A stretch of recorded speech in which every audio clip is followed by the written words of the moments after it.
starting the YouTube horizontal stream, starting the YouTube vertical stream. The encoder is going up. All right, great. Broadcast started.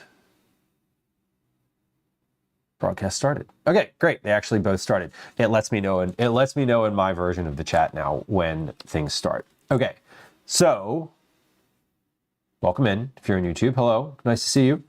I hope you're having a lovely Thursday. It's Thursday for me right now. If you're watching this in the future, maybe it's Thursday again. There's a 1 in 7 chance. We're doing right.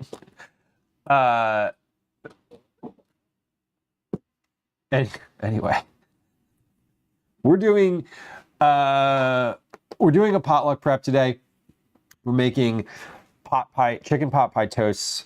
I'm gonna make honey flax bars for a recipe refinement. This isn't a recipe I'm working on for anyone specific. I'm working on it for myself because I want to. My friend Megan, who has a link there in chat if you're on Twitch, I texted her yesterday and was like, "Hey, help me with this recipe."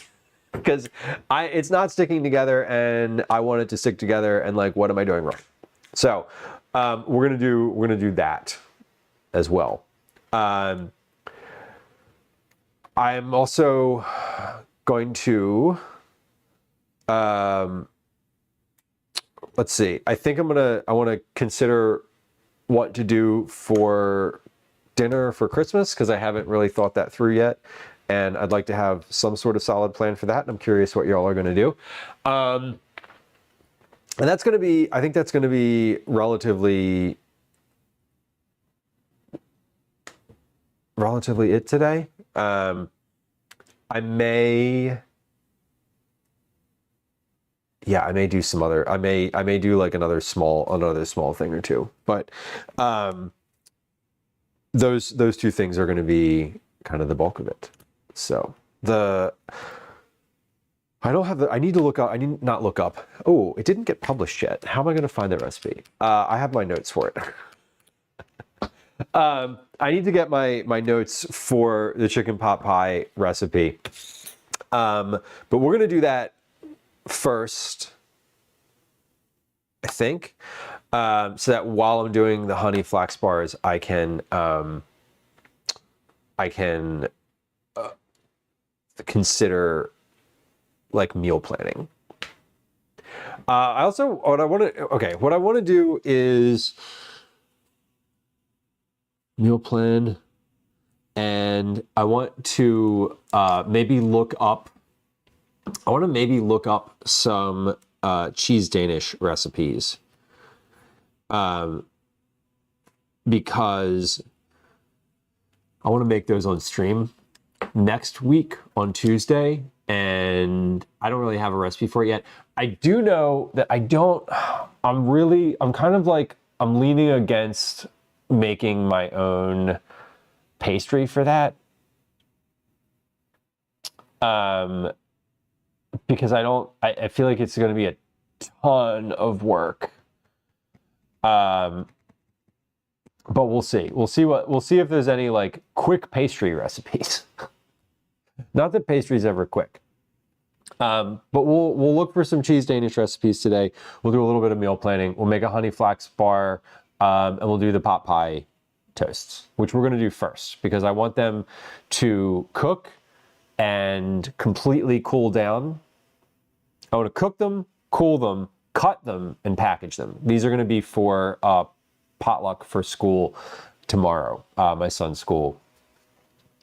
And so I want to cut them into like, one little strips basically, but they need to be completely cool for that to happen, so that the filling doesn't like spill and get everywhere.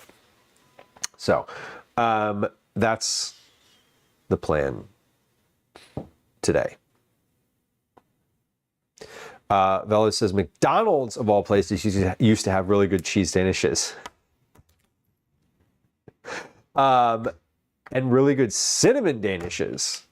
I don't think I ever knew that McDonald's made anything even closely related to Danishes. This is all news to me. I feel like the one thing that I would probably guarantee about any of that is that they were consistent everywhere.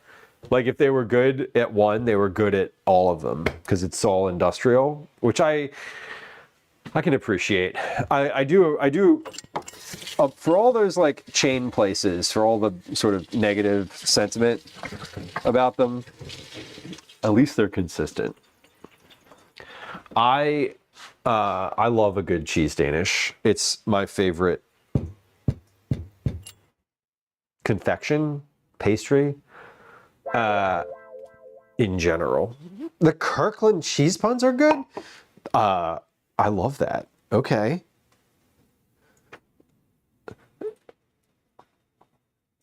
I love a good cheese Danish, like a really good cheese Danish, like the ones that are like handmade with like the really good filling. But I'm not gonna lie, y'all, I love a really crappy cheese Danish too. The ones that have the ingredient labels that have like 600 things on them and they are individually wrapped in plastic and they look like they're made of plastic. I'll eat one of those too. I'm not above that. I threw them in the steamer. Yeah. That's one of the things that I love. I don't know. Fast food like that is always so fascinating to me. Like I take one of the little school traditions that we have is on Fridays going to Dunkin' Donuts on Friday mornings. Calvin loves Dunkin' Donuts and Gwen loves Dunkin' Donuts. And so at one point he was, you know, he wants to go to Dunkin' Donuts before school every morning. And I was like, we can't do that every morning, but like we can do that on Fridays. So we do. And every so often I usually don't get anything there because it's like 7 o'clock in the morning and I'm not in the mood for like a donut or whatever. Every once in a while I do. And they make, I always get a turkey sausage, egg and cheese on either a croissant or an English muffin.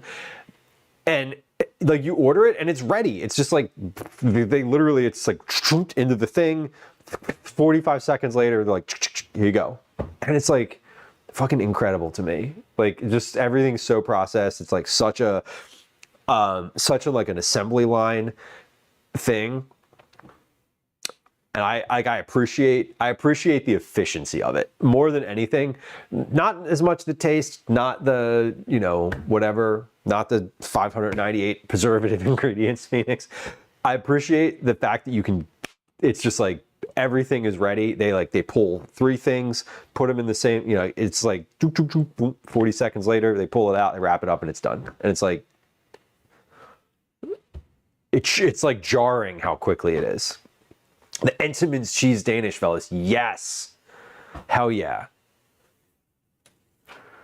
Entenmann's. Big on the Entenmann's here. Grocery donuts. The powdered donuts from the powdered ones that are like firm. So good. It's a fast way to get a warm lump in your stomach. Right. Right. Correct, Phoenix. That's why I don't like, every once in a while I get one, I'll have like a craving for one, and then I'm like, great, this is what we're doing today. Mostly though, I'm just like, nah, I'm good. Mostly. Sometimes though. Let me see. I don't actually know if this recipe is online or not. I don't think it is. I'm gonna check. And if it's not, I'm going to look up the final version of it that I wrote, because the ones that I printed out are not my final notes. And it's going to be, I don't want to have to interpret my notes. So I can just look up the final version. Okay, no, they're not published yet. Okay.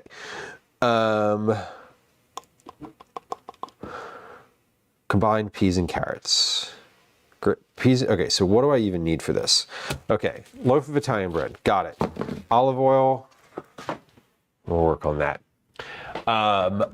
Olive oil. We need a lot of olive oil. We need basically a half a cup of olive oil. So, whenever I need more than a few tablespoons, I don't love using my little this thing because then I'm like emptying out like half of it. But I'm gonna have to refill it anyway, so why not just get the big one out? A medium yellow onion diced small. 1 medium yellow onion. We'll do the whole Instagram thing with the like boom, and then it, you know, whatever.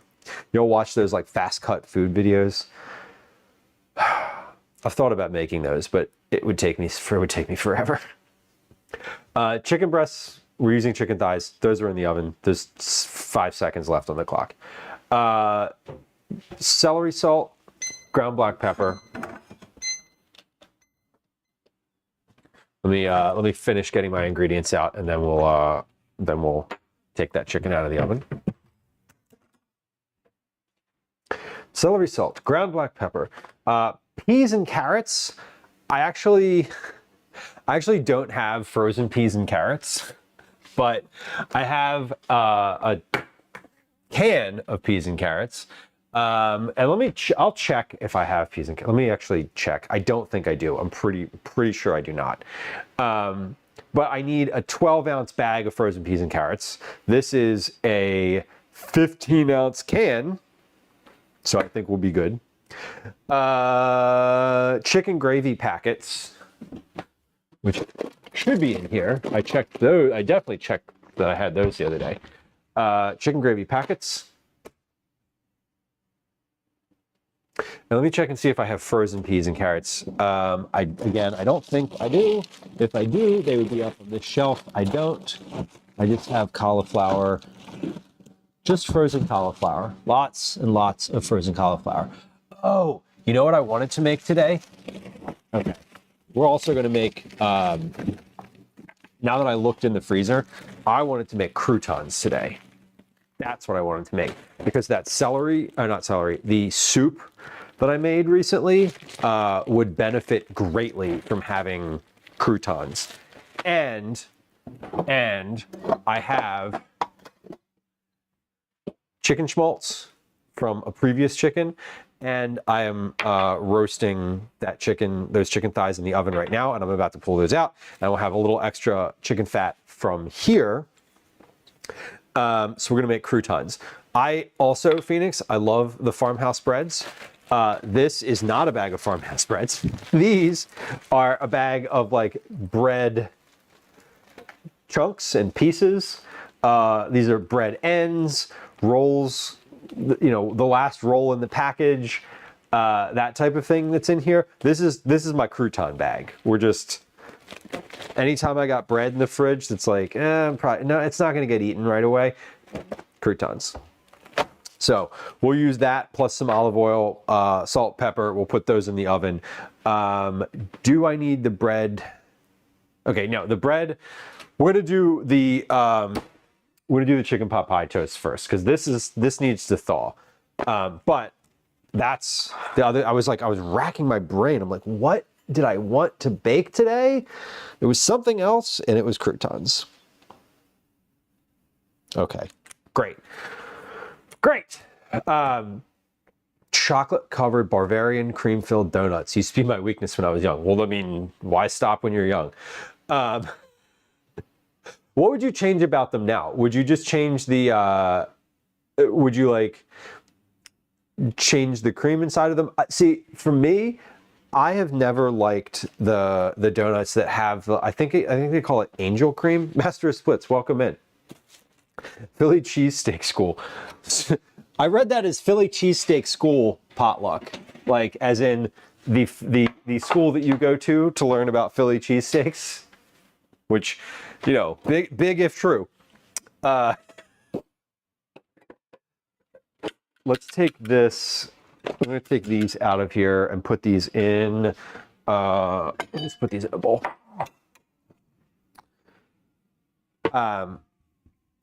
Philly cheesesteak school. It's run by some guy in sweatpants named Joey, who is 100% rooting for the birds.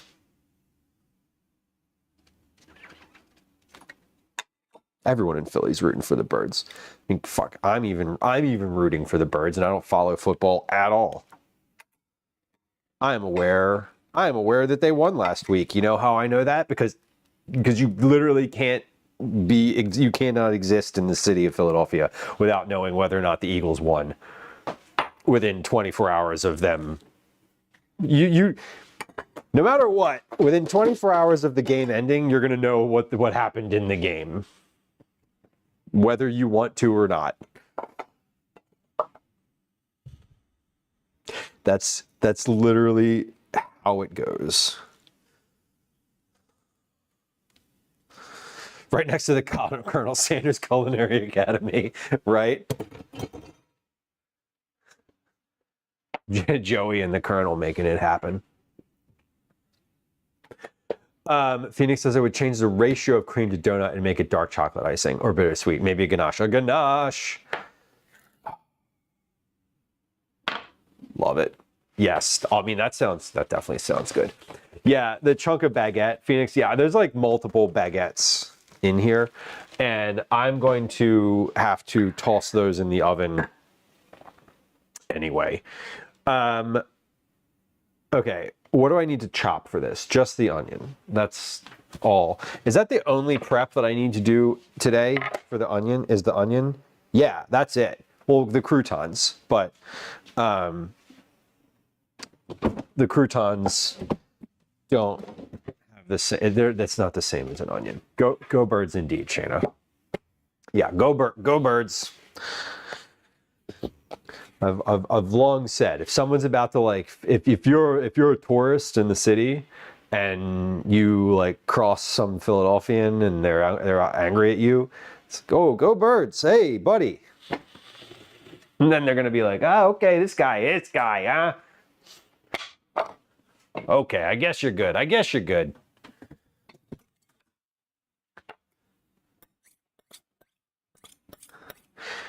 For donuts, I've always hated the angel cream that's like cake frosting. It's thinner than cake frosting, but it's that same like cloying sweetness. Can't stand it. When someone's like, it's a cream-filled donut, but it's like that cream. I like the cream that's like the heavier, sort of like heavy cream. It has the consistency of like condensed milk or something like that. Or not the consistency. It's like a little looser than condensed milk. When someone's like, "Do you want a cream-filled donut?" I'm like, "Yeah, but like, what kind of cream is it?" I'm like, "Angel cream." I'm like, "No, I do not. Thank you, though. Too sweet." Wash my hands here. Far too sweet. I was saying earlier, I wanted to show you all this cast iron that I got. I want to, whenever Twinderella is around again, I want to like show that, because I know they're very into the cast iron stuff. I'm saying it out loud because I don't want to forget it. I've had it now. I had it the whole last stream sitting on the counter, and I forgot to share it. But anyway, I'll probably forget again today. Yeah, custardy. That's the word, Phoenix. Custardy. I like a custard more than like a sweet cream. I don't. I'm more into savory than I am into sweet. How long to get the degree? 6 inches or 12 inches? Oh, that's not a period of time. Never mind. The tuition. Well, it's not really a tuition. You just have to be sponsored. You have to have a sponsor somewhere where you're going to apprentice for a little while to get into the Philly cheesesteak school. Someone has to be willing to take you on to apprentice in their shop. And otherwise tuition's free because it is a cultural scenario, and in order to support the culture, you want to have it be accessible. So there's no cost for the Philly cheesesteak school, but apprenticeship is required.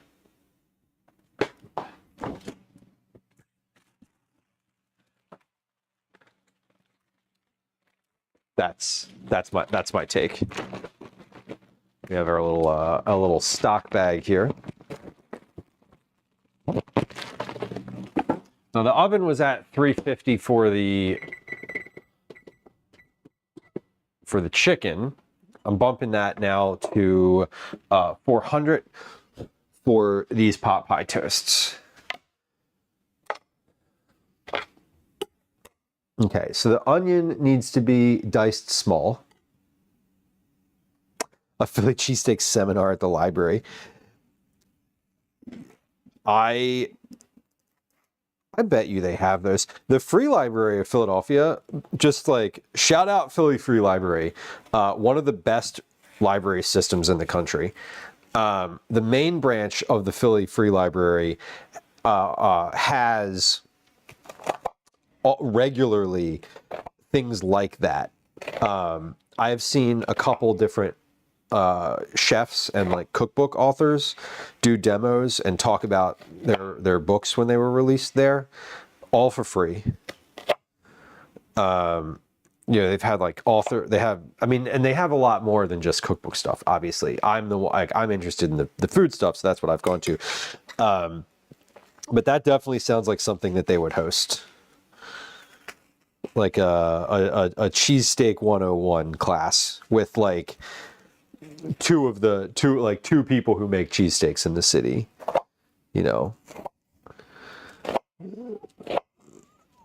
Although, again, complete acknowledgement that the better sandwich in Philadelphia is the roast pork sandwich. Roast pork, broccoli rabe, provolone.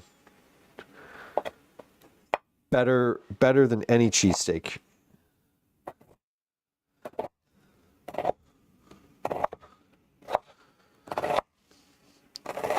That is a very like Philly opinion.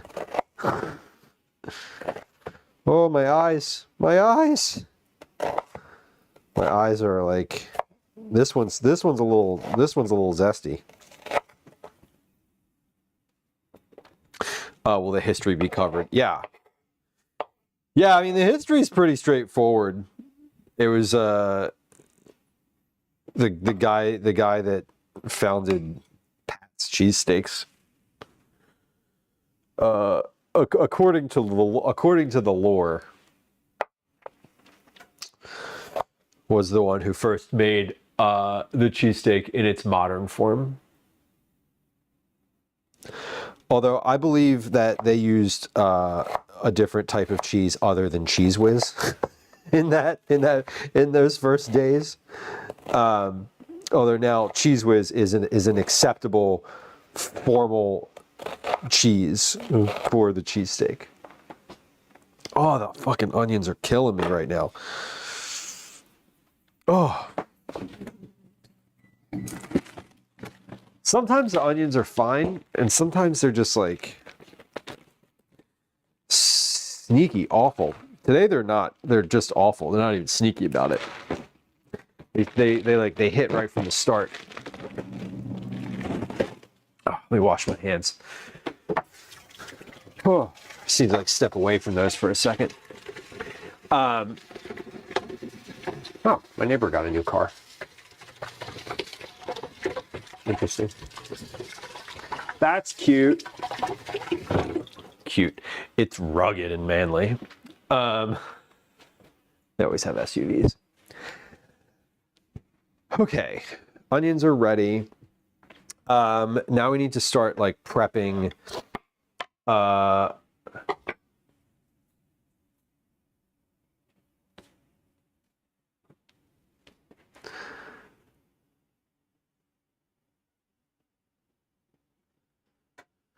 Okay, hold on. What am I doing?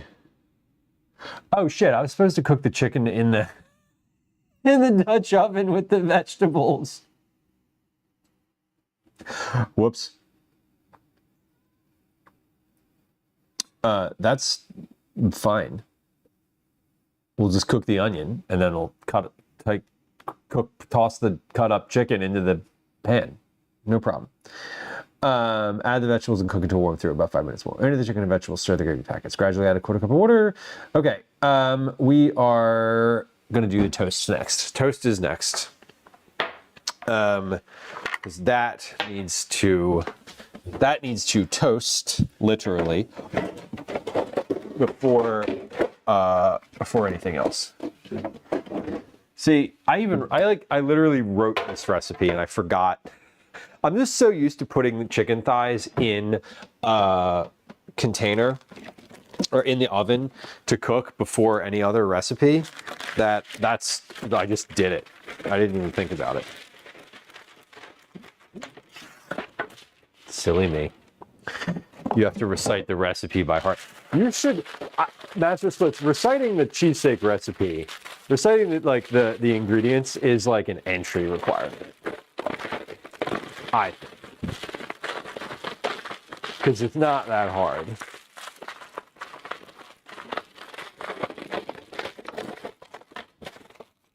All right, this is good. Good. We gotta get our toast, toasted, or bread toasted.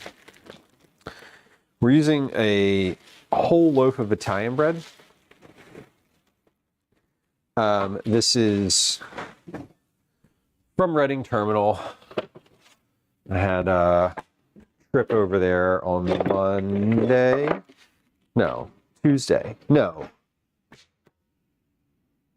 Tuesday morning. I'm like, when did I go to Reading Terminal? It's Tuesday morning. I went on Monday too.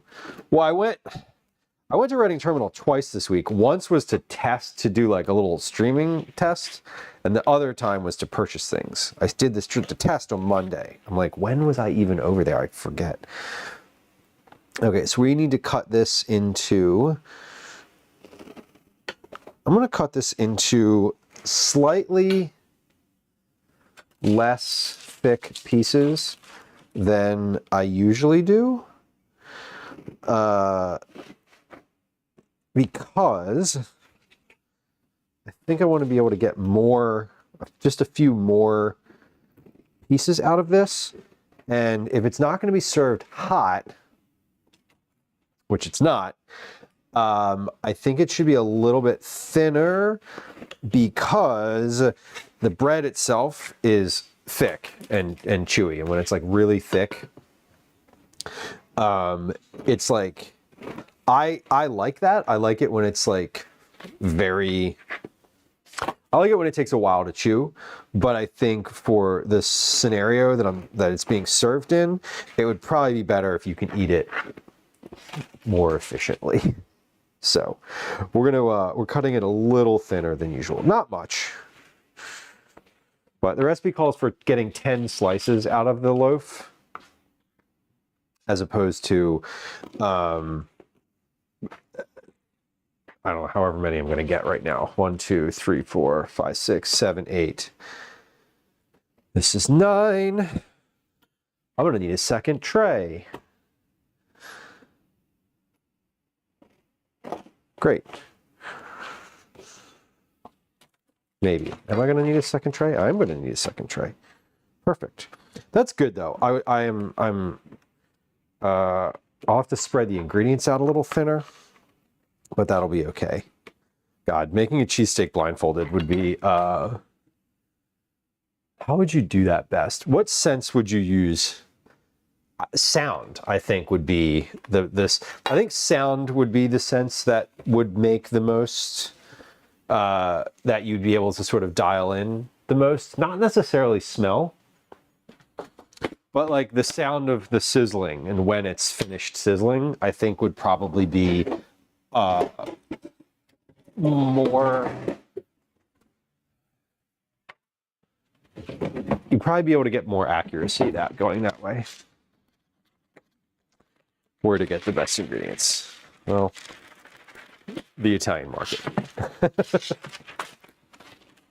That one's an easy one. I haven't, yeah, again, I haven't even had a cheesesteak. The last cheesesteak that I personally ate was the one that I made on stream slightly less than a year ago. I have 100% not had one since then. I know this because I don't eat them. Okay, this is good. We got one extra. We have a bonus tray, which is kind of funny. Okay, we need about 12 tablespoons of olive oil. I'm not gonna measure. We're gonna measure with my heart today. Am I gonna measure with my heart? Yeah, I am. And when I said I was gonna use the big jug for this, I'm not. The reason I'm not, and I am gonna use my little olive oil pourer, is because I'm not gonna measure, and so I am going to just like pour this on and wipe it on with the brush here. And it'll be easier and less wasteful to do that with this container. So you need about a little more than a tablespoon of olive oil per piece of bread is sort of the ratio here. Do the Eagles have a chance at the Super Bowl? I have no idea. I don't know what their record is. I don't know anyone on the team. And I don't care. Do they have a chance? Not a clue. That's a sports question, and as long established on this channel, sports is not a thing I care about or even want to talk about. Oh no!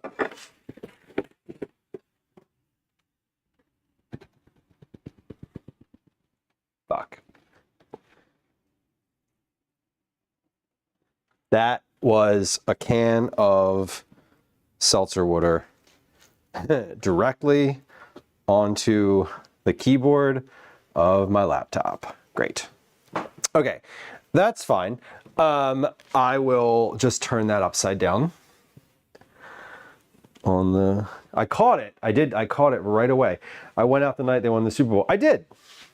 Right, because I care about the city. I want people in the city to be happy. I like when they win.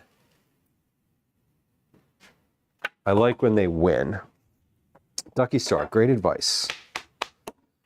Turn it off while you dry it. Yeah, I turned it upside down real quick. It was like starting to glug out. So I don't think it got too bad here. But yeah, I will turn that off.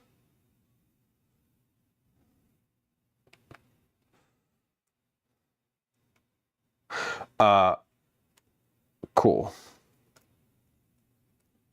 Yep, there it goes. Okay, cool. Well, might be needing a new one of those. You know what's great? As I'm panicking about that, I just had a memory. And the memory, well, two things. One, everything I do is on Google Drive, so that's good. Cyborg, I just poured like a half a can of seltzer onto my laptop. Fun. Anyway, I was saying that I don't care whether the Eagles, I don't care about them as a team. have zero emotional attachment to the Eagles or any sports team. I'm not going to watch the games, and I have zero whatever. I don't care. It's sports, and I do not care about them. But when they win, like they went to the Super Bowl, right? Like that's a big thing. I'm aware of what that means, and I'm also aware that like I live in a city that really deeply cares about that team. And it's nice when they win. People are nicer. The city is a nicer place to live when the Eagles are winning. And it's not, I don't need to care about the team to want the city to be a nicer place to live. So that's my perspective on it. Let me get these in the oven, and then I'm gonna toss that I'm gonna toss that into a pan with some rice in it.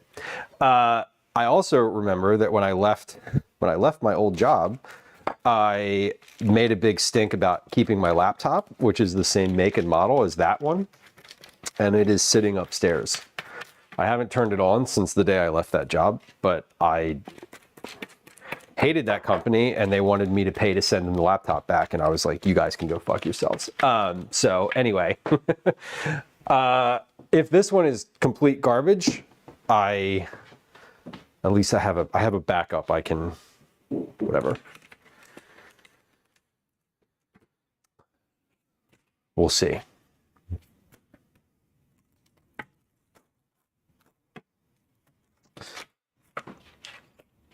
It was sugar-free, Phoenix. Yeah, it's just liquid. So if I just don't turn it on for like a week, it'll probably be fine. That's been my experience with electronics. This when you soak them with liquid, leave them sit for way longer than you think you need to. I might actually open the case of that and see if it's not right this moment, but see if there's any like visible damage. TARDIS, welcome.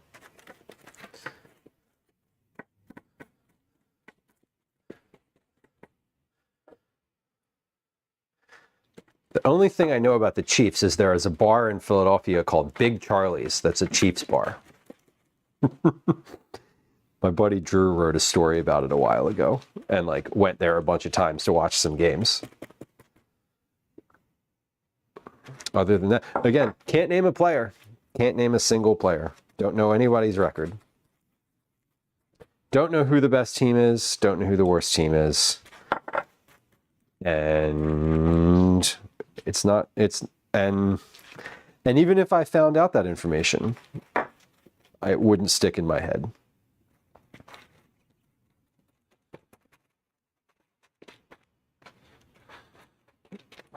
Okay. Jeez, what is going on today? I just knocked the olive oil over. Oh my God. Today is not the day. Today's not the day. Oh, the Taylor Swift guy. I've heard, I mean, I know that she's dating a football player. I'm pretty sure I could have named a Kelsey. Although I might have, the other Kelsey is Jason. And I know that because he's like big in Philadelphia. Everybody likes Jason. He's apparently Philadelphia royalty now. Okay, Cyborg, thank you. I'm trying. We're trying here. Today's not going so well. It's going fine. The actual like what I want to get done today. Taylor Swift was getting too much time during the Chiefs game. Counterpoint. Taylor Swift wasn't getting enough. Counterpoint. There was too much football on TV. There should have been more Taylor Swift. Okay, let me look this recipe up on my phone then. Okay, where was it? Oh, right, it's in Google Drive. Oh. Catalina, hello.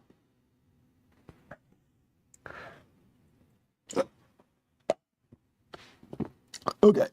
Am I in the right Google account? Yes.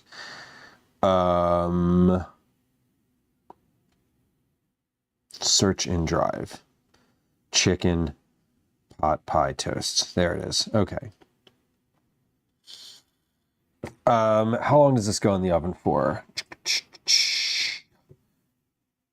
7 to 10 minutes. Okay, so let's set this for 7 minutes here. Volume. What? That's never happened before. Okay, 7 minutes. While the toast bakes in a 2-quart saucepan, heat 3 tablespoons of olive oil, add the onion, cook for 3 minutes, add the chicken, celery, salt, and pepper, cook for 8 to 10 minutes. Okay, so I want to cook the onion for like 5 to 10 minutes. I want to cook the onion until the onion's done. Then we add the chicken, then we add the carrots, peas and carrots. Celery, salt, pepper. So half teaspoon, some celery salt, teaspoon of ground black pepper, peas and carrots. Okay, I got this. I got this. We can do this. And get the Dutch oven over here. While the onion is cooking, I want to cut up the chicken. Because I forgot and I cooked the chicken first. I was supposed to cook the chicken in with the onion, but it'll be fine not doing that. Oh man. A hot shower always sounds amazing, and I love a hot shower. One of like the nicest feelings in the world is when you're cold and you like step into a warm shower and it's just like, oh, whole body warmth. So good. So good. Okay, we have a little bit of extra juice / drippings built up in the bottom here that I'm going to pour into my schmaltz cup there. Move that back off to the side. Oh.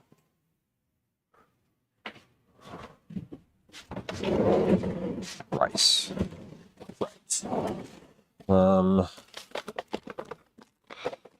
Yeah, here we go. Big old bag of white rice.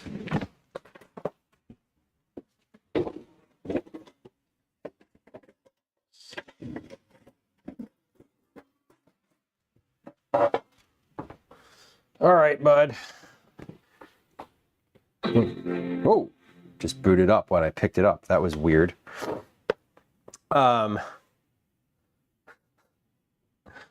Let's maybe not have that happen. A hot drink and a hot shower. I'm a big fan of like a cold, well, I was gonna say a cold beer, but like a cocktail, a non-alcoholic cocktail in the shower. We're gonna shut down. Let's shut this down. Google Chrome didn't shut down correctly. Yeah, no shit. Well, it booted up. That was good. But I'm gonna go ahead and put a little rice in this anyway. Let me cover the vent here where there's like where the rice could get in very easily. Stop turning on. That seems bad. That seems bad that it keeps turning on without me touching it. I don't know.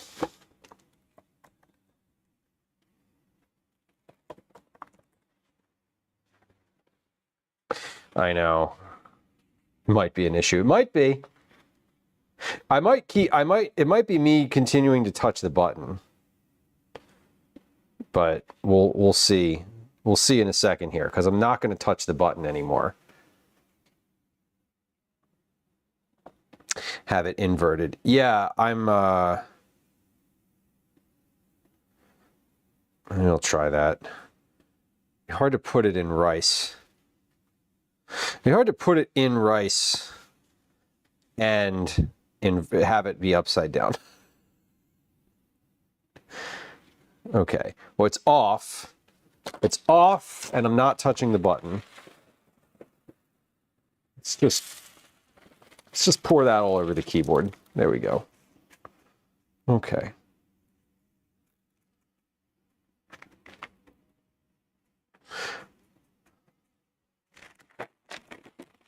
Well, it didn't turn on again. I think I just touched the button too many times. Phoenix, I just had it upside down. I flipped it upside down and laid it flat on a towel on the counter immediately.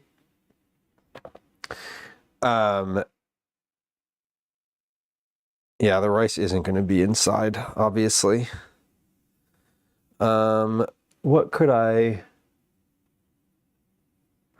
I'm trying to think of how I could invert it and have rice underneath the thing. I don't know. Maybe I'll just turn it upside down and let it sit like that to air dry for the next day or two. And no rice. Yeah, I don't have that much rice. I could do that in this pan, but I think I'll just do that. I think I'll just turn it upside down and just leave it like that. Kind of maybe let it drain.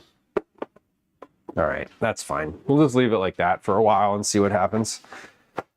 If it turns on again without me touching it, then I know something has gone awry. All right, I need to cook this onion. I need to flip this bread. So let's pop this onion in. We'll start cooking that.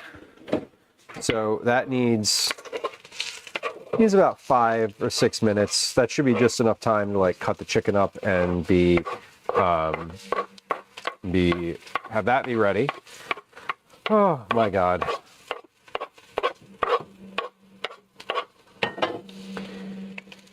This is when I'm like, yeah, iCloud or whatever, like having all your shit just like in the cloud is kind of amazing. Because like if I did need to use an old computer or whatever, I could like do that. Like it wouldn't be a massive imposition like it used to be. 7 to 10 minutes. Flip the slices. So let's check. Are these finished on the first side? No, they're not. Okay, so they need a couple more minutes. Let's give those. That's 30. We don't want that. 300. 3 more minutes on that side. Lay the slices in a simple layer. Did that. 7 to 10, 3 to 5. Okay, so I also want to set a timer for the onions for about 8 minutes. And I want to cook those a little lower than I had put them in there initially.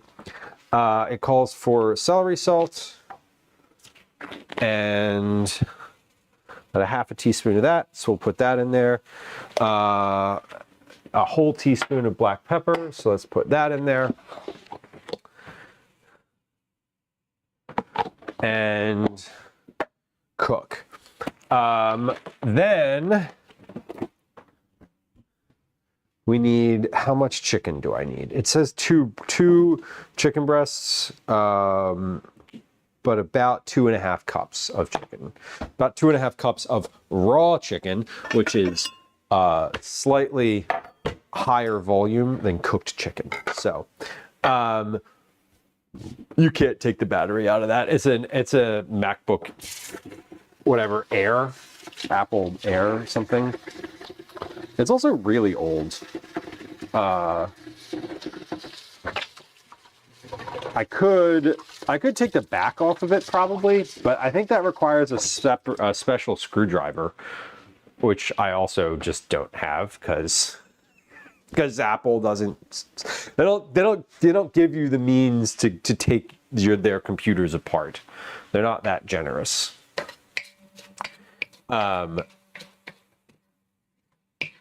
I might have one from previous computer, but I don't know if it would even fit. I'm sure it wouldn't fit anymore. I have a micro a micro screwdriver set, but I don't know. We'll figure it out. I'm just going to let it sit. I'm not going to touch it again for like a day or two at least. And I'll just not use the computer, which will be fine with me.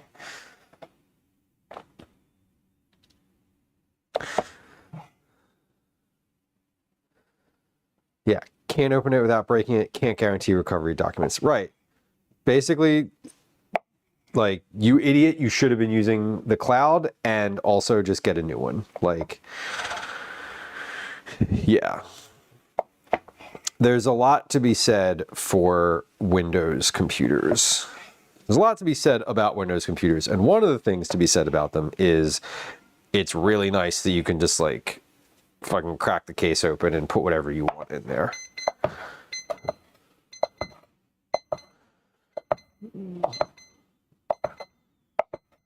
Yeah, like, it is nice to know, you know, in a past life, I would have panicked because photos and files and all that, but like, not worried about it. Yeah, Mike, that thing has been out of warranty for 5 years. I'm not worried about the warranty. It's not under warranty. Zero warranty. Okay, that toast should be ready to flip. So let's do that. Yes, it is most assuredly ready to flip. Okay. And then this is, oh yeah, this is only going to, I am not going to toast this second side. Okay, this is just ready to go. This is very cooked at this point, and if I put this back in, it's going to be too much. 2 of these pieces are burnt. So 2 of them will not be any good for this. So that's actually good because I can replace them, hopefully, with a piece from this tray. Maybe. No. All right, well, yeah, some of these are just too burnt to use, and that's okay. You know what? You know what I did? I know why. I know why they're burnt. Who knows why they're burnt? They're burnt. That was rhetorical. I'm going to answer it. They're burnt because I sliced them thinner than usual and did not account for the thinner toast when I put them in with my timing, and they stayed on the top of them. The top one the tops took the same amount of time to get crisp, but the bottom's burned because they're a little thinner. So, lesson learned. That's okay. I'm not worried about it. We're covering them in filling and cheese, and so they're going to be fine regardless. I will take the edge of the one, like before I put toppings on these, I'm going to cut the burnt piece off of that one and just use the rest of it. Like, I'm not throwing out the whole toast, but I am going to cut the burnt crust off because that will get too hard. That'll be like solid. It'll be too solid. But yeah, that was why they burned, because I didn't account for the difference in thickness in the timing, which I didn't think of because I was, because I was worried about the laptop. So that's okay. That is okay. Alrighty. Make your own backup drive. I could. If this thing fails, like, is done, like I said, I have a computer that used to be my work computer that's the same make and model that when I left that job, when I left that job, they were like, okay, now you have to ship us your laptop back. And I was like, no, I'm not going to do that. You're going to wipe the laptop extra from your like remote IT, and you're going to let me keep it. And they did. So I have it, and I didn't need it. It was just out of spite. Because I was spiteful and didn't want to work there anymore and hated them. And anyway, and I just wanted to be a jerk, and I was. And I'm glad I was, because I literally just have a laptop upstairs that I could go grab. It doesn't have all the same like components, whatever. It has like a smaller hard drive or whatever, but again, the cloud kind of negates all of that.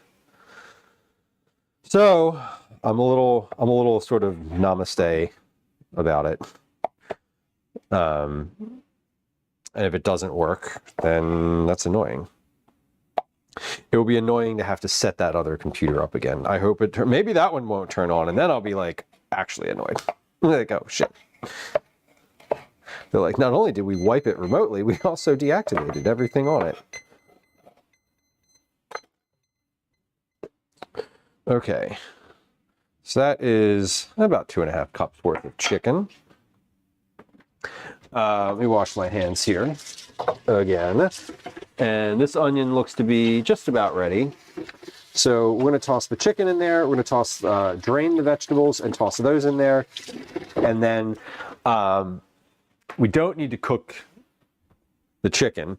So the onion needs to cook for about 13 to 15 minutes total. Their initial recipe calls for putting the onion in and then cooking the chicken along with the onion for about 10 minutes. So that's why I put the onion in and then kind of left it for a bit. So this is ready. The onion's definitely ready now. So let's drain the vegetables. You don't qualify for Windows 11. You know, I've heard that you're not missing much. This computer that I'm using for streaming is running Windows 11, but I feel like some folks hate Windows 11. I don't know. I don't really have an opinion because other than the streaming computer, I am a Mac user. For better or worse, that is my jam. Has been for a long time. So add the chicken, celery, salt, pepper. Did that, cooked, add the vegetables. Into the chicken and vegetables, stir the gravy, add a 1/4 cup of water. Okay. So now we're just basically we're gonna make this filling in this pan. So we're gonna come on over to the stove here for a second. It's fine.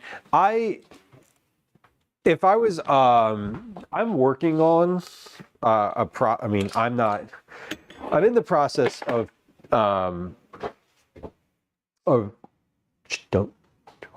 listen. It's okay. I'm in the process of replacing this laptop. I know it's not you, and you're gonna get to stay involved. Don't worry. You're gonna stay in the loop. You're still loved, and you're still a core component. Don't die on me. Got to speak nicely to the computer. But I'm in the process of getting a better version for, not a better version, a more robust like desktop scenario that I can not only use for the kitchen streams, but that I can also use for IRL streaming. So a home server scenario as opposed to using a cloud OBS. Yeah, Camille, it does. It needs reassurance. You have to speak nicely to it. Mainly, if you don't, your own patience is like, what, It doesn't do me any good to be frustrated. All right, we're adding the chicken. And this is the topping. So this is ready to go. Man, canned peas are awful looking. These are the worst color green. They look sad. Genuinely and truly sad. Those are honestly, those are some really sad looking peas. Okay, let's get these just gonna let those heat for a second while I I'm gonna cut the pieces off of this bread that are not gonna be used.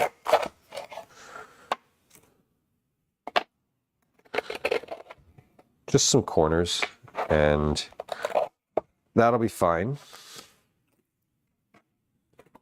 Good. All right.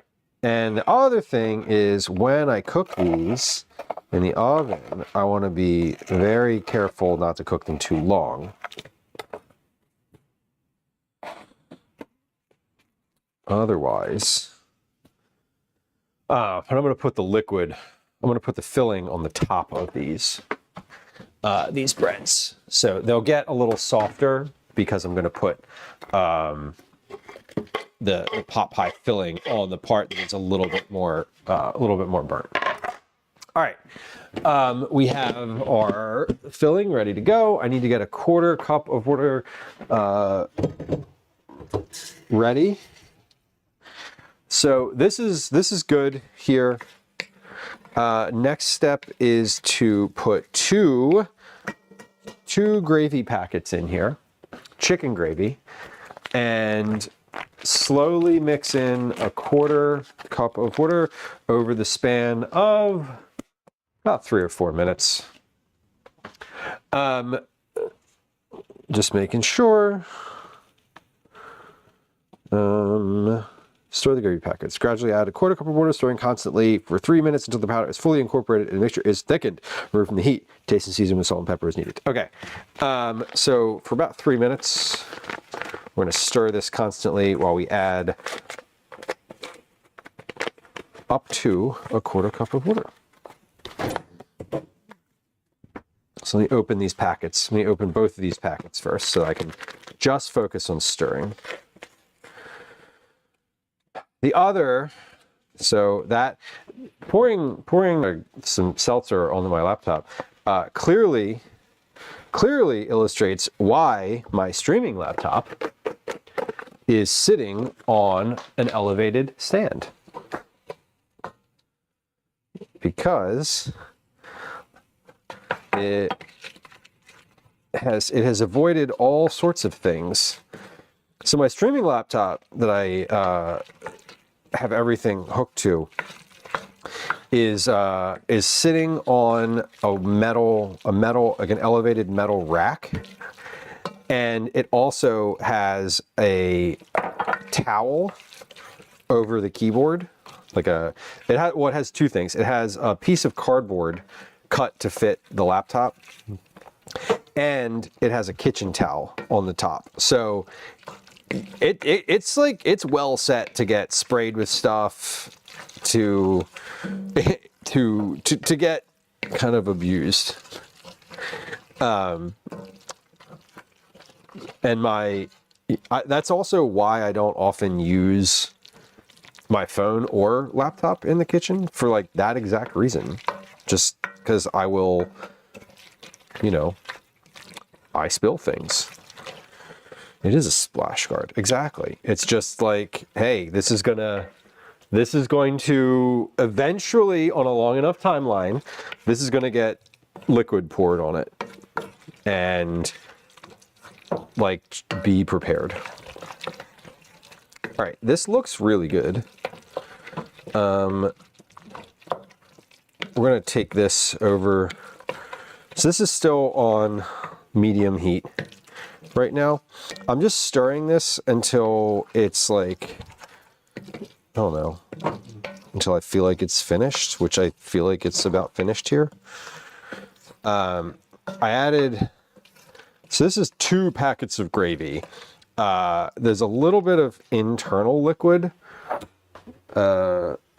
from the peas and the carrots. I'm going to add a little bit more because what I'm missing is all of the fat from the chicken in here, because I didn't cook the chicken in this same pot.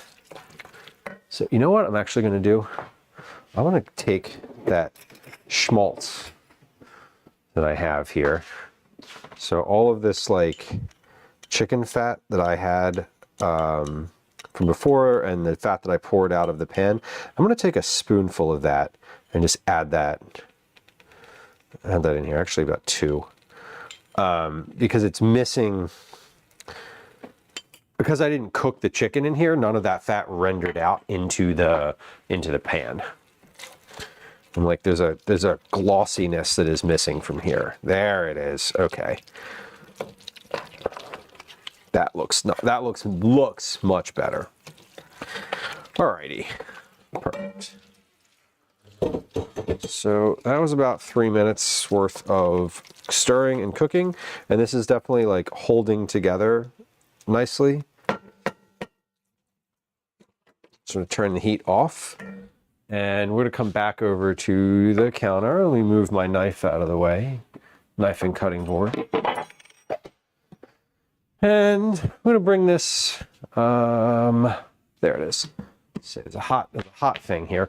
Let me move this knife too. I'm going to bring this over. Can I hold this Dutch oven? Yeah, it's not so hot that I can't touch it.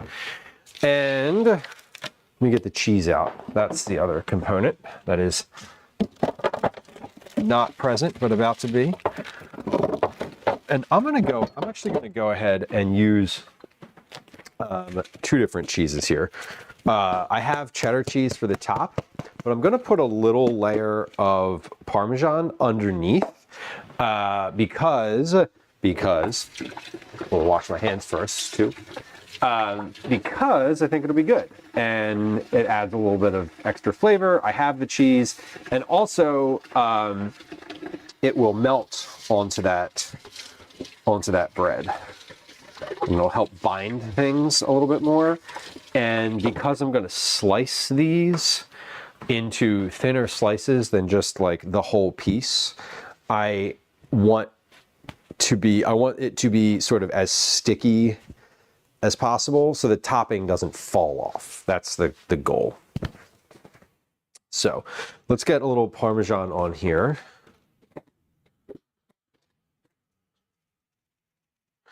I don't have enough cheddar to add underneath, but I can add some Parmesan. And this is like fresh, like grated Parmesan. This isn't the shaky cheese stuff. No offense, shaky cheese, but this is better for melting purposes. All right, this is looking good. And I did end up after all with only 1 tray of viable toasts. The other ones, I think the other ones are just too burned around the edges to make something that I would be proud to and happy to serve people. If I was making them for dinner for myself, I might, but I'm not gonna give them to other people. Okay, that's good. And open this cheddar so it's ready to go. I'm gonna top these. I'm just gonna take a little scoop out of here and put it in the center. Once this has been sort of spread evenly over each of these pieces of toast, I will use the back of the spoon and spread it out on the toast itself. But I'm just kind of making sure that I get this portioned correctly here. Be a little conservative, and then come back if I need to add more to any individual piece here. Spoonman, welcome in. Welcome. It is spoon time. You're right on time. Okay. Yeah, I'll have a little more to distribute here.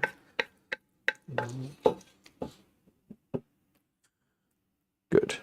Okay, I'm going to take the back of the spoon and spread this out now to the edge as much as possible, or as far toward the edge as possible, because the next step here is to cover all of this with cheese.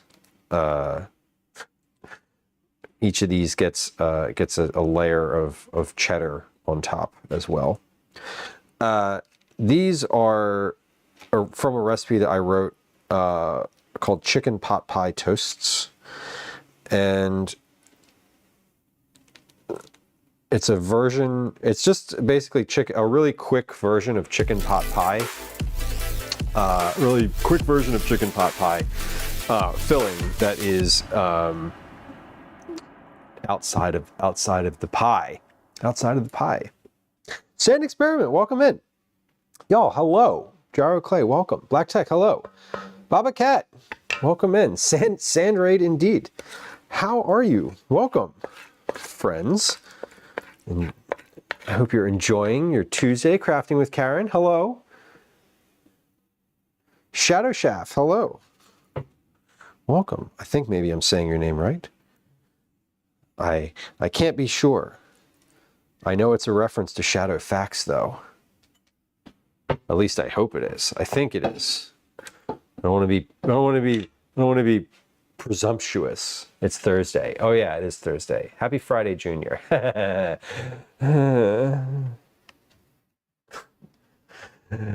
Yikes. It is Thursday. Thank you, Anne. Sand Experiment. Thank you for bringing friends through. What were you making today? Were you cooking? Were you planning? Were you cleaning? What was your kitchen experience like today? Friends who are joining us. They're gonna get me at like 4:45. Okay, cool. We're going to try to leave here around like 5:15. We're going to try to leave here like the moment you come home, basically.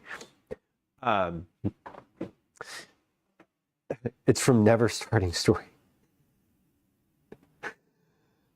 And I'm sorry, I did not mean to cause you trauma when I said Happy Tuesday. It's been that kind of a week. It's been that kind of a week. Friends who were hanging out here. Sand Experiment is a fellow food and drink streamer who is making cookies today. Karen, thank you. Always an appropriate thing for the holidays. We made cookies on stream on Tuesday, which is what I was thinking. If you like cookies, we do on this stream, we do a monthly cookie club where you can enter through various ways. Command cookies in chat if you're curious about that. But welcome in, y'all. I appreciate you dropping friends off. I understand that after kitchen streams, it's always a bit of cleanup. So I hope that goes well. I hope it's not too much of a mess for you. Friends who joined us, welcome in. Let me introduce myself and then give you a few housekeeping notes, and then I'll introduce myself. Housekeeping note number 1. This is definitely a cooking stream. So we are pretty much 90% cooking here, a little bit of IRL. Housekeeping note number 2, follows are silent. So if you hit follow on the channel, nothing happens. I won't say hi to you. There's no alerts, there's no sounds, there's no chat messages. It is completely anonymous if you follow. The reason for that is I'm a lurker on Twitch. I enjoy hanging out. I don't always love being called out when I follow a new channel. So we try not to do that to other people here either. Please feel free to hit the follow button if you like cooking and culinary type things. And unless you chat, I will not otherwise say hi to you. I got you, Karen. There you go. There is a link to information about Cookie Club in chat for you to click on. Friends who did just join us, welcome. My name's Lou. I am a home cook. I'm a recipe developer. I'm also a parent in Philadelphia. My pronouns are he, they, and I'm really glad that you're here.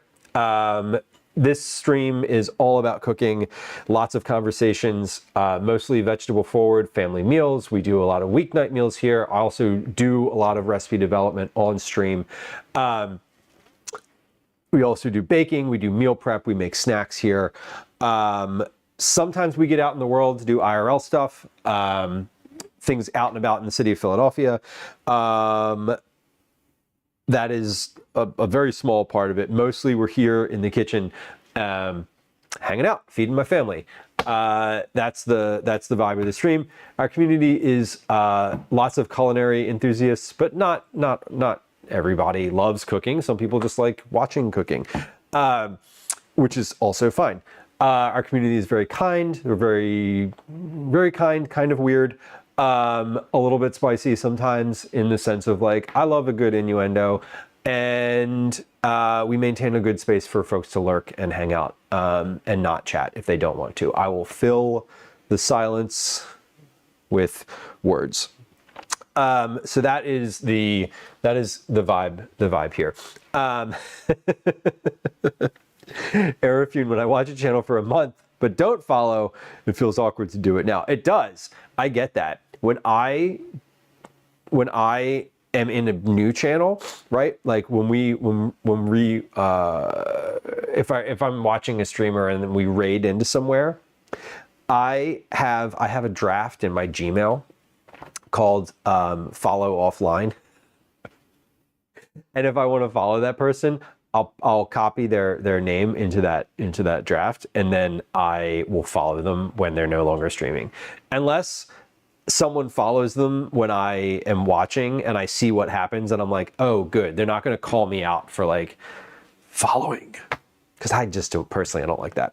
Anyway, that's the vibe here. Welcome in. Thank you for bringing friends.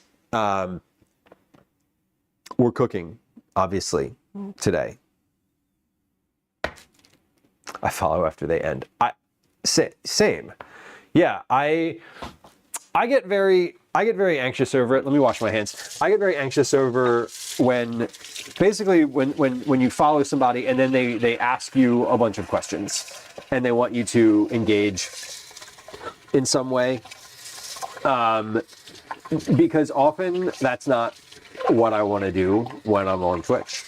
I'm usually watching it on my laptop on the other side of the counter, and I'm not in a place to chat. Like I'm not going to like keep chatting, whatever. So for me, it's really important that folks are able to follow without feeling that anxiety. But it's also hard because for me, I will wait to see what happens when someone follows the channel. And if it's set up like mine, where there's nothing happens, it's like, I might watch for a couple hours and nobody follows, at least to my knowledge. So I like to say that when folks come through, and I say that every once in a while, and it says it in chat too. So anyway, we are working through a recipe today. We've had some technical difficulties. I changed my stream plan today. I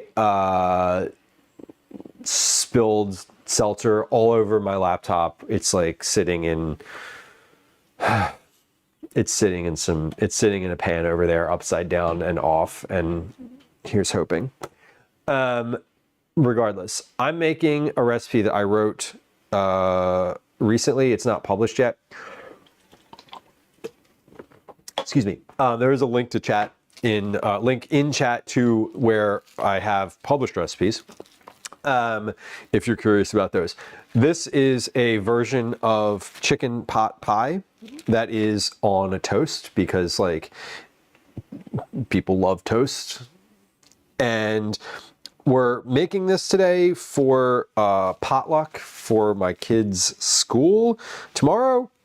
So we're gonna bake this, and then when it comes out of the oven, I'm gonna cut it up into like little strips. Normally, I would serve this sort of as is, just like two pieces of toast. So what we're looking at here is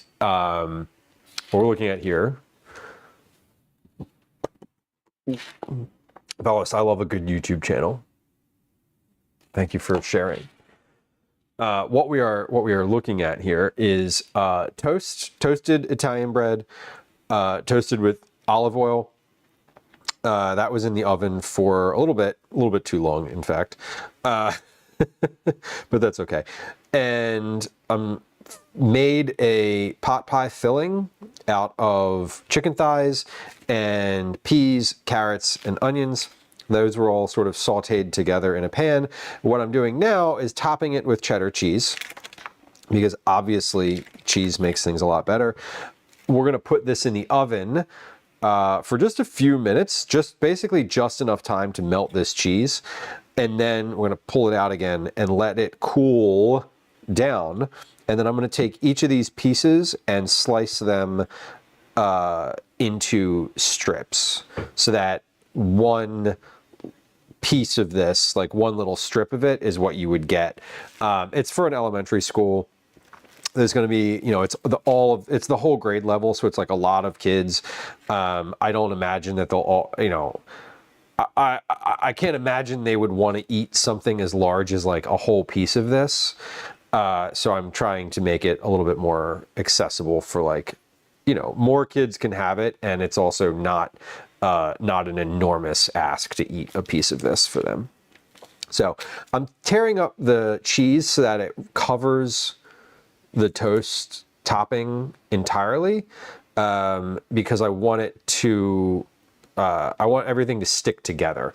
What I would normally do with this is that I would just top kind of like one big piece of cheese on the top, and then that would be it. But I'm being a little more judicious today about the actual lay where the cheese is touching, because I know that I'm slicing this into strips, and I want the cheese to help keep the filling together as this is being cut. So we're being a little bit more precise than I usually would be with all of this.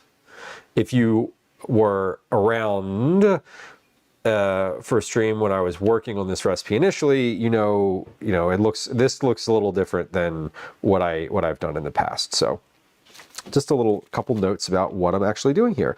When we're finished this today, we're going to turn our attention to another recipe that I'm working on that is just for me, in the sense that I didn't sell it to anybody. No one's like asking for this yet, but I am trying to make this recreation of a dish that I really enjoyed.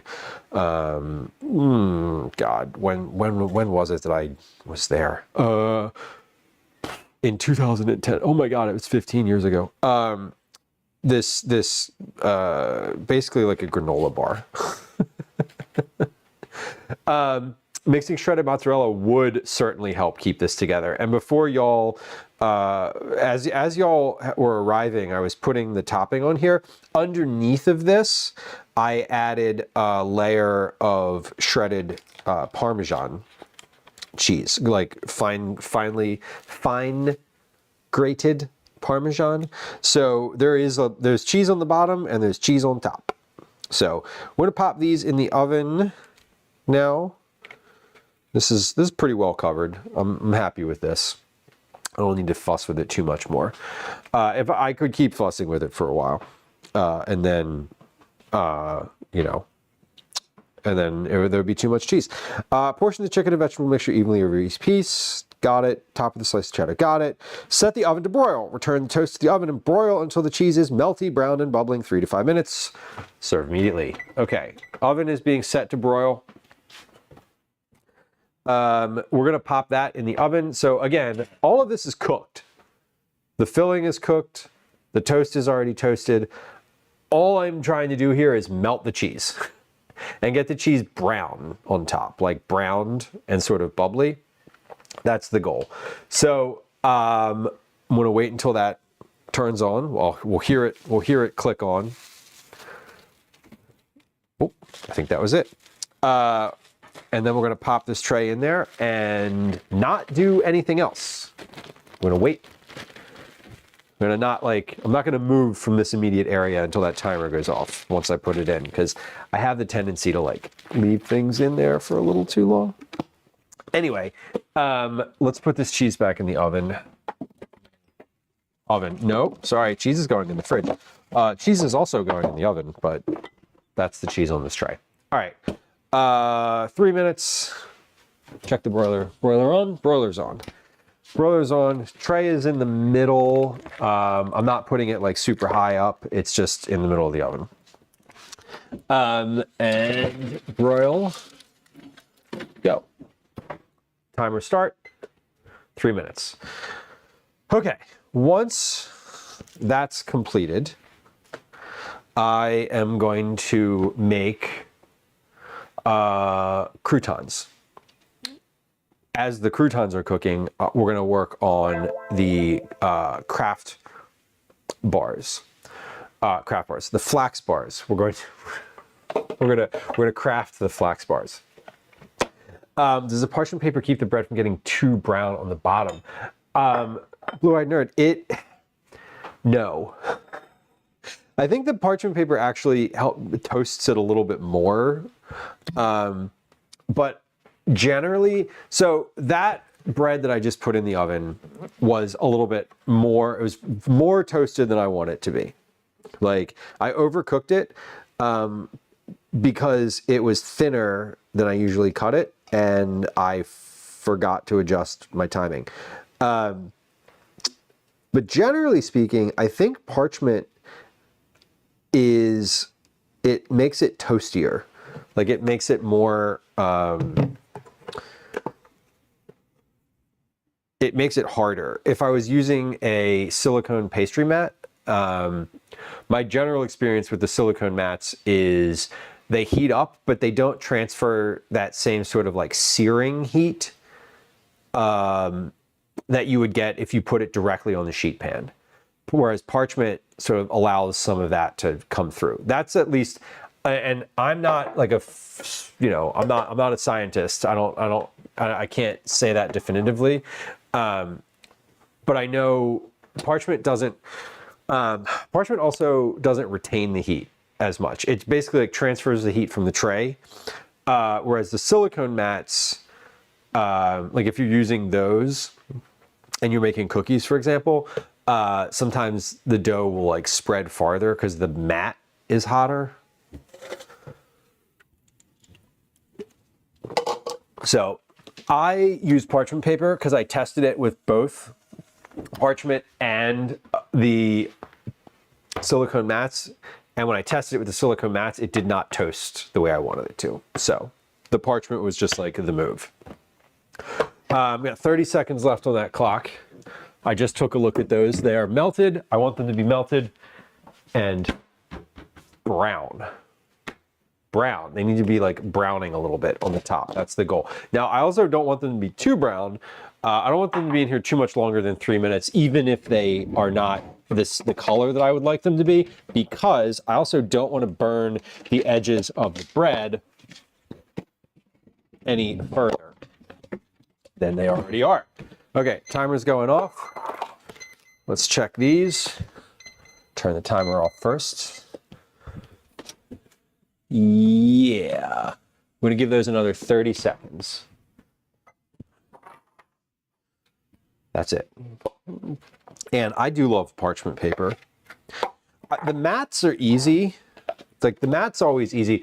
And I mean, if your goal is just save your sheet pan from, getting destroyed, the mat is great. But if you have like specific goals in mind around here, the texture of your dish, I kind of prefer parchment paper just in general. All right, that was 30 seconds. We're almost there. One of them is in a good spot. We're going to give those 30 more seconds. That's 4 total minutes. Not 30 seconds. When I started the count up timer, when this hits the 1 minute mark, I'm going to take these out no matter what. Because again, I don't want them to burn that much. All right, we're at 1 minute and we're coming out. Done. All right. These look great though. I'm pretty happy. Pretty happy with these. Come take a look. They are browned and bubbly. And we're gonna let these cool in the sheet pan a little bit because if I take them off of the sheet pan, basically I want these to soften a little bit. If I put these on a wire rack, it's gonna maintain the toast on the like the toastiness of the bottom. And because I over toasted this bread, I am going to leave them on the sheet pan to cool so that they soften. The steam from the bread kind of stays underneath and circulates and helps soften them a little bit more before cutting these into strips. So we're gonna let these cool on the counter. I want these to cool completely before doing anything else with them. They need to be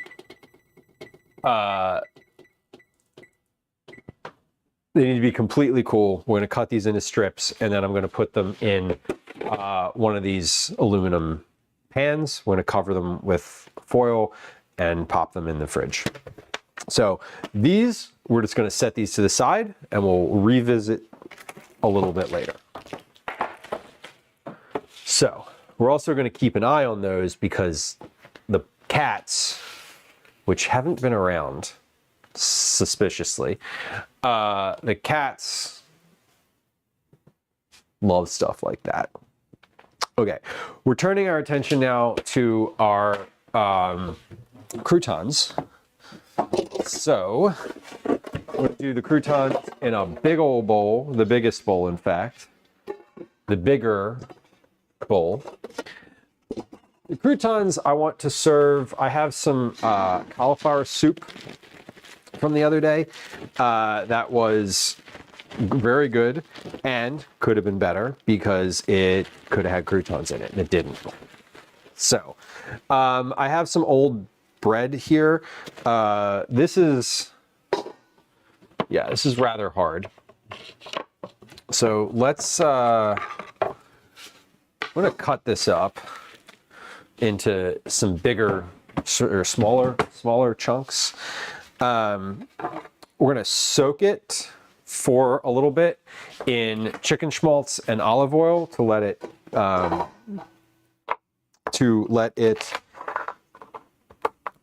not rehydrate, but let it get a little softer. Like this is stale. This is a super stale chunk of bread.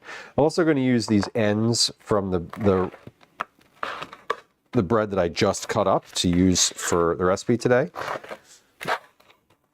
And this bag here is where things like this go in general.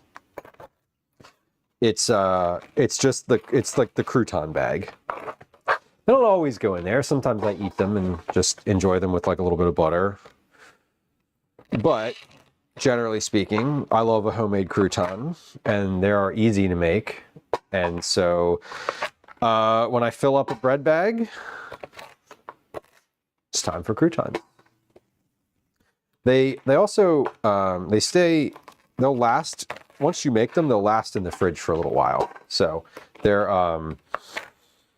will last in the fridge. When I say last, what I mean is they will, they're stale bread. They'll stay stale for a little while longer in the fridge, but they don't last very long because I literally just open the container that they're in and eat them straight out of the container because they're good.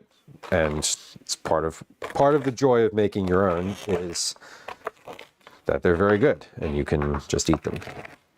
So these are going to be for soup for dinner for later. I'm taking my son to a concert tonight, a school band concert. Nothing super, I mean, it's exciting, but so we'll probably have like a bowl of soup when we come back from that for dinner. That's going to be the goal. And he likes these homemade croutons, as do I, so they'll be a nice little treat. And also, I don't have a fresh loaf of bread, so croutons are the next best thing. I would love just like a fresh loaf of like Asiago bread or something like that. Something cheesy. Do I have anything in the oven right now? No, I don't. Okay. I do not. Every once in a while, I just need to check in with my... Am I burning something? No, I don't think so. Okay. Oh, I should put... Hold on. How's that schmaltz doing? Oh, that's fine. That's still very liquidy. I was worried maybe it had started solidifying. It has not. I don't think I'm going to use all of the bread in this bag. This is a lot in here right now. I only really want to make a tray worth of croutons. Too much more than that, and it's like too much to deal with. And I also... Ooh, that's a soft piece. That one wasn't stale. Also, I don't have... I don't have as much of the chicken fat as I would need to make this whole bag. So I don't want to use all of it. Maybe not. Because I don't love making it with other oils. I'm going to supplement this with a little bit of olive oil. The first thing I'm going to pour over here is a layer of olive oil, just to like start to rehydrate some of this. Then we'll add the chicken fat. Then we'll add some salt and pepper, and then that'll be it for, that'll be it.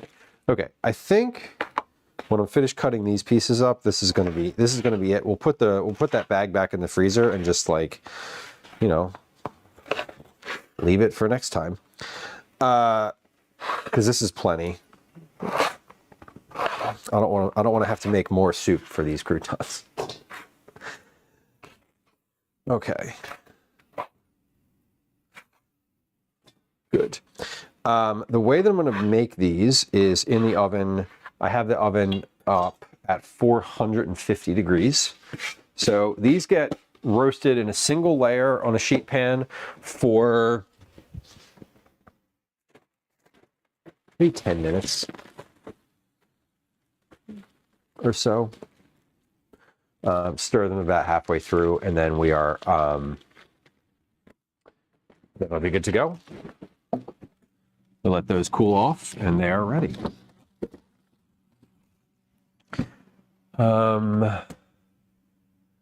Do I have any additional chicken fat in here? No, I don't. Okay. It's not panzanella season. Oh, when is panzanella season? That's a summer salad, right? That's like fresh tomatoes. Canara has a trick for your schmaltz. You put it in a mason jar with water equal to the schmaltz and turn it upside down. As the oil solidifies, the bits sink down into the water, and you can pour it off and put the solids in a clean container for future use. And that is really smart. In a jar, upside down. Oh yeah, okay. The oil solidifies on the bottom of the jar, which would be the top in our story. The bits sink down into the top of the can, which is on the bottom. When it's solid, just turn it, open it, pour it off. Excellent. That's a great tip. I love that. That is a very good tip. Canara's smart. See, this is why I love Twitch. Because people smarter than me, people far smarter than me, give far better advice than I do. And I get to benefit from it. Isn't that nice? I put mine in a coffee mug, and I leave it in the refrigerator. And then I just put it in the microwave and liquefy it again, and I pour it on. Mainly because the solids, I don't care if the oil, for what I use it for, which is basically making croutons, I don't need the oil to be clear. Like I don't need the fat to be clarified. I kind of like that there's some bits in there especially for croutons. They add some extra flavor. So for me, it's not a thing that I guess concern myself with, is how I would put it. But I do like that tip. For like, if you're not sure what you're going to use it for, having it clarified is much nicer. Yeah, I just used all of that oil in here, and these are soaking that up really pretty well. So now I'm going to add this chicken fat in here. Guess I don't need the spoon, do I? Give it a stir before I do that. Okay. Yeah, I literally just add it to a mug. And now that is, oh, that is so greasy. We're gonna let these soak and sit for a little while, for like a few minutes here maybe, as I get my tray together. And I'm gonna get my tray together, and then I'm gonna get out the ingredients for the flax things that I'm gonna make.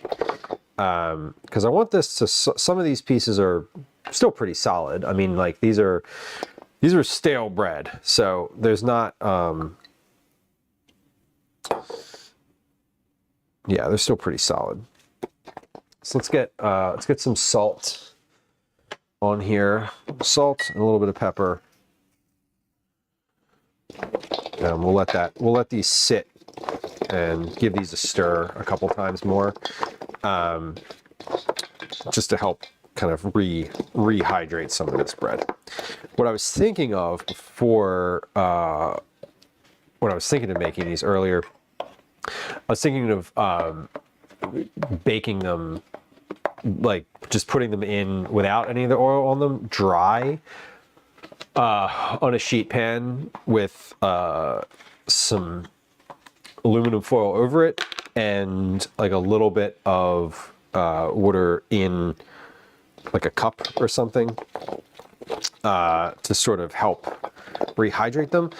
But then I was like, you know, that's a lot of work to make stale bread into not stale bread so that I can make it into stale bread again. So I didn't do that. I decided not to do that. This is definitely super greasy and nice at this point. So these will cook nicely. We're gonna give those maybe about 5 or 10 minutes, just to, we set a 10-minute timer so I actually have a basis of how much time has passed. Okay. So cup off to the side.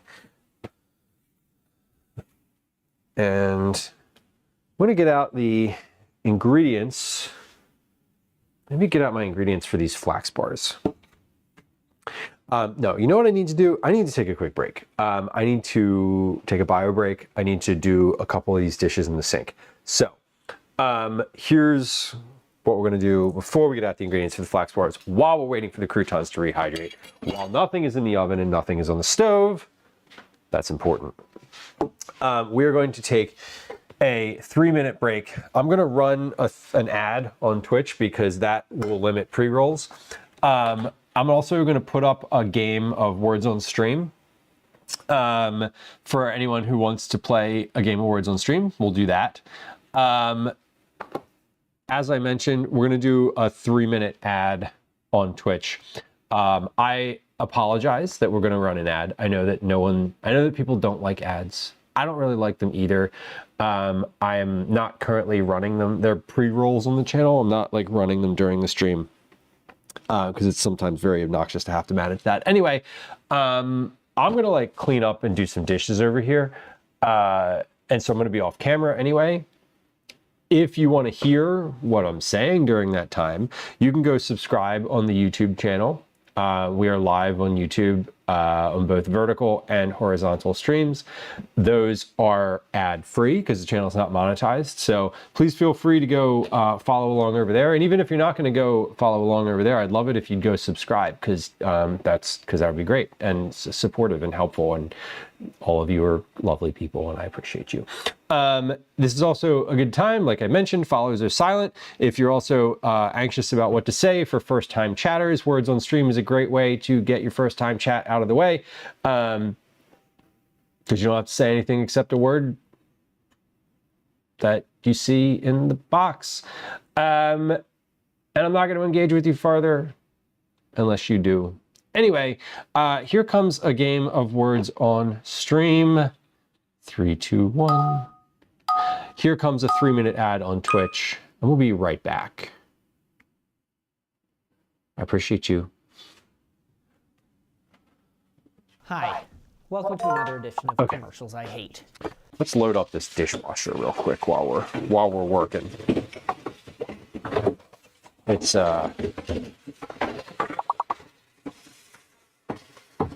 I'm trying not to let things get out of hand today too badly with the dishes. It's always annoying when you finish stream, and you're like, I'm done, and then you look over and you're like, I didn't do any of the dishes during stream today. They're all still there. And there's a lot of them. There's not a lot of them right now, but there's enough that it's worth addressing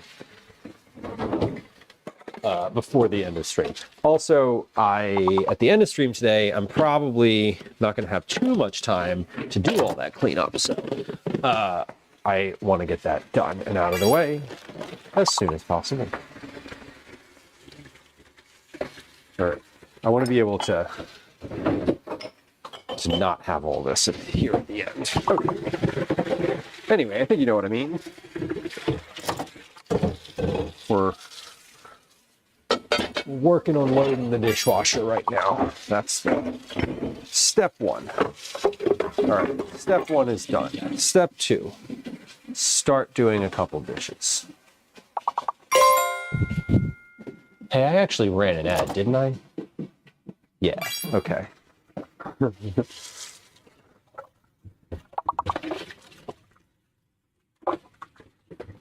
Yes.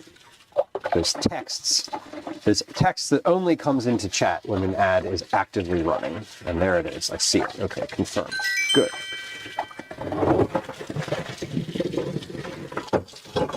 All right. You can do another one here. Here we go.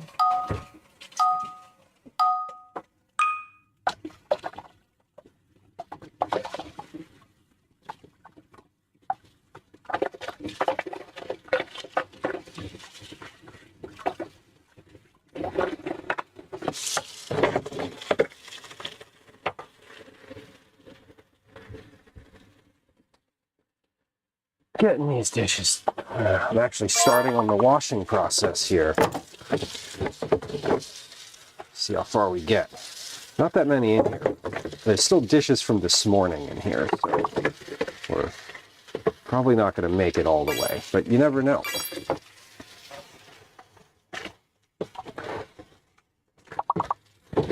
Might find myself moving quick, which I am. It's over!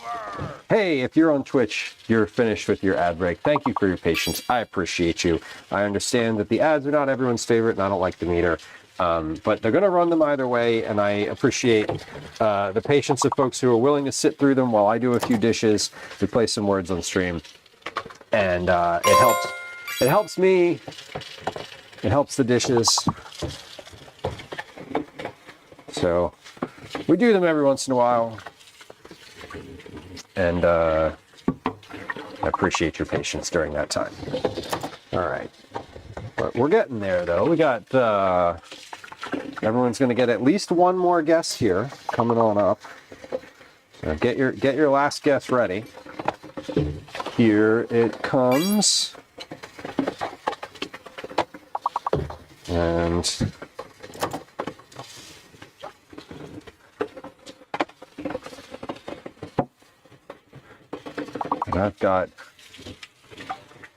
I did everything but the Dutch oven.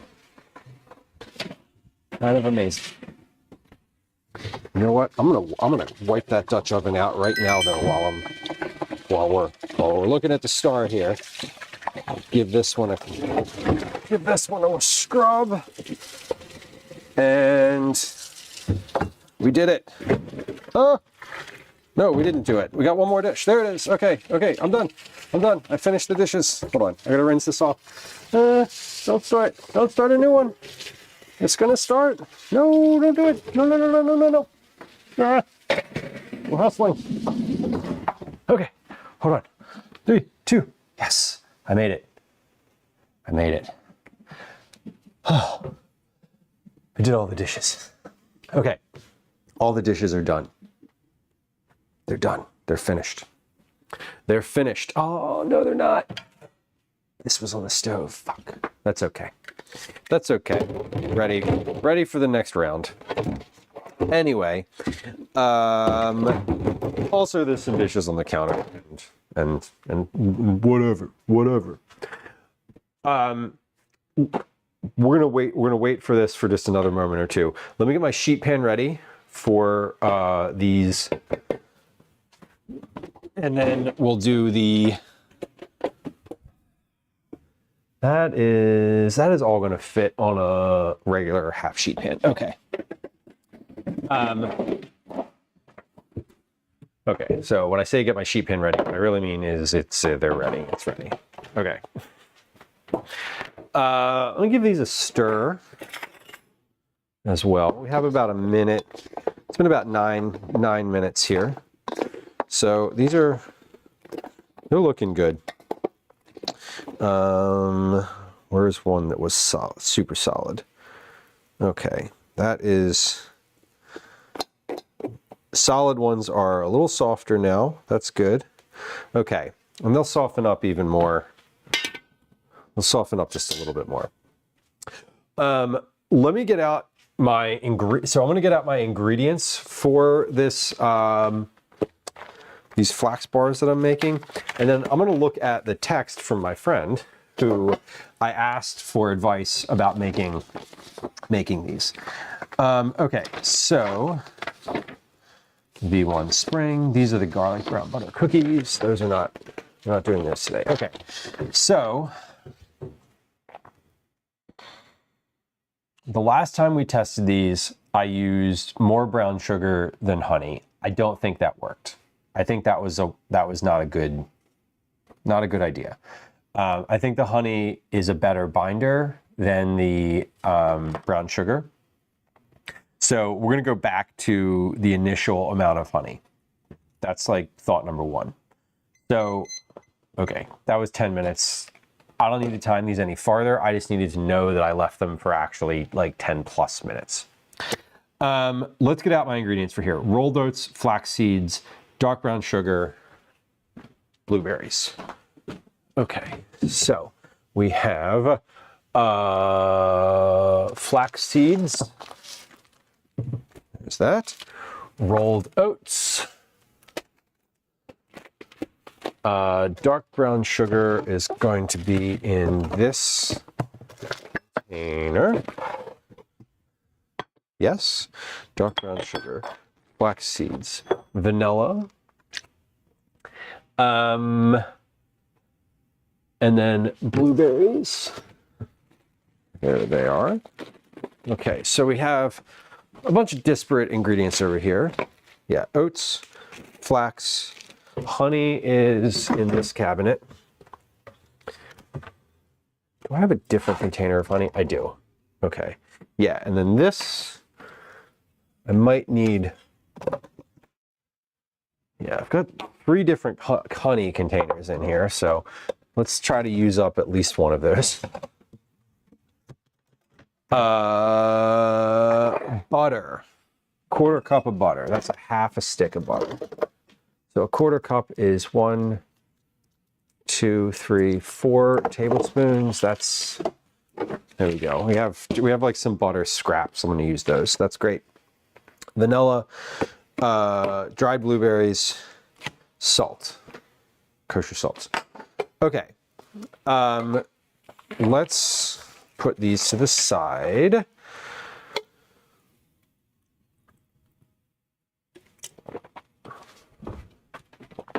And I'm gonna put these croutons in the oven now.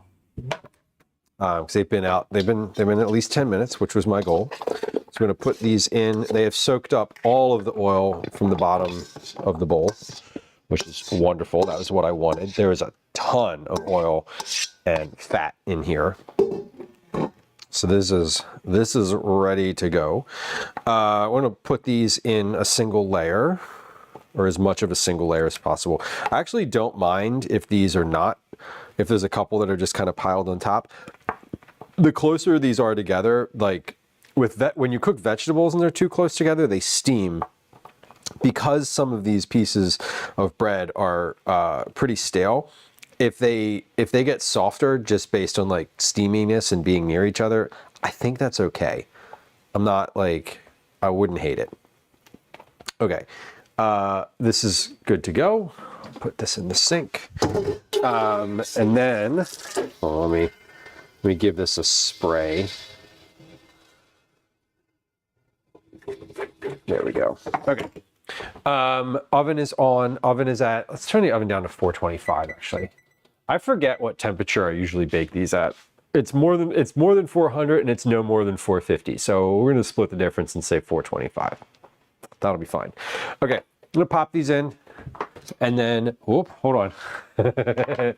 As I was doing the dishes, I put the Dutch oven in here and the sheet pan. Y'all, do you dry, like with your sheet pans, do you just let them air dry? I put mine in the oven, especially if the oven was on, because, pause, stop talking or else you'll forget to set a timer.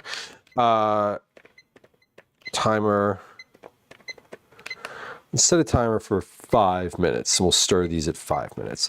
We're gonna stir these every like 3 to 5 minutes to keep them moving, keep them from getting burnt on any one side. I put my sheet pans in the oven because after you wash them, they get water in there, like if your sheet pans have like the rolled edges to them, water builds up in there, and then it can cause rust. So I put mine in the oven so that they heat up and it evaporates. Someone else says I dry everything with a flour sack towel because the drying element of my dishwasher sucks. That is frustrating. I hate when you open the dishwasher after running it, especially if you have it on the like dry cycle and you open it and there's like something that turned, like a bowl that turned upside down and it's just filled with like soapy water and you're like, the fuck? Flour sack towels. What is a flour sack towel? I don't actually know. I don't think I've ever heard of this. You dry them upside down on the top of the stove. Put them in the oven. I'll forget that they're there. And it's a pain in the butt to pull them out when they're piping hot. I agree. I've had that exact circumstance plenty of times when I'm like, I open the oven and I'm like, often what happens is I'll realize that they're in there because I'll smell something and I'm like, what does that smell? Like, why is there like a burning smell? And I'm like, oh, it's my sheet pans just roasting away, completely dry. Large white towels, like the kind they use in restaurants to wipe everything down. Okay. Lint-free cotton cloths. Okay. They're just cotton. Yeah, like I can't imagine that they're still making them out of flour sacks because it's not the 1920s anymore. So for free ribeye steak. Oh, nice. Rumpled tags. That's kind of amazing. Next time I'm at the store, I'm like scratching the shit out of one of those things and seeing what happens. That could backfire though. They could be like, we have to make a call to the back. And you're like, no, I don't want it then. No fuzzies. Yes. For absorbing oil. Okay. I don't think I've ever heard that terminology before. Those would be good for seasoning a cast iron pan too when it's hot. That would be useful. That sounds useful for that. Okay, I know, just to start, I know that I'm going to use what pan I'm going to use, and that I am going to need to grease that first. So let's get that out. Let's get that out first, and then we'll proceed from there. Ah, good Lord, why is this so difficult? Oh, that was an adventure. Why is everything so difficult? Rub oil on the cast iron. Perfect. Yeah, that sounds like the exact usage of that.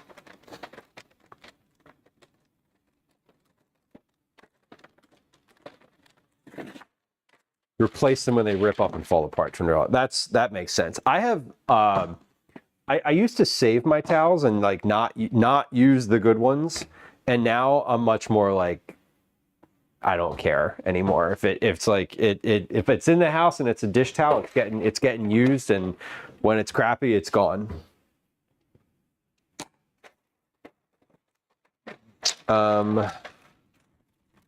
Let's get.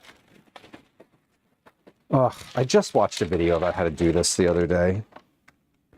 How to make the cuts that you can just like drop this into the pan and sort of do the thing. Whatever. I'm gonna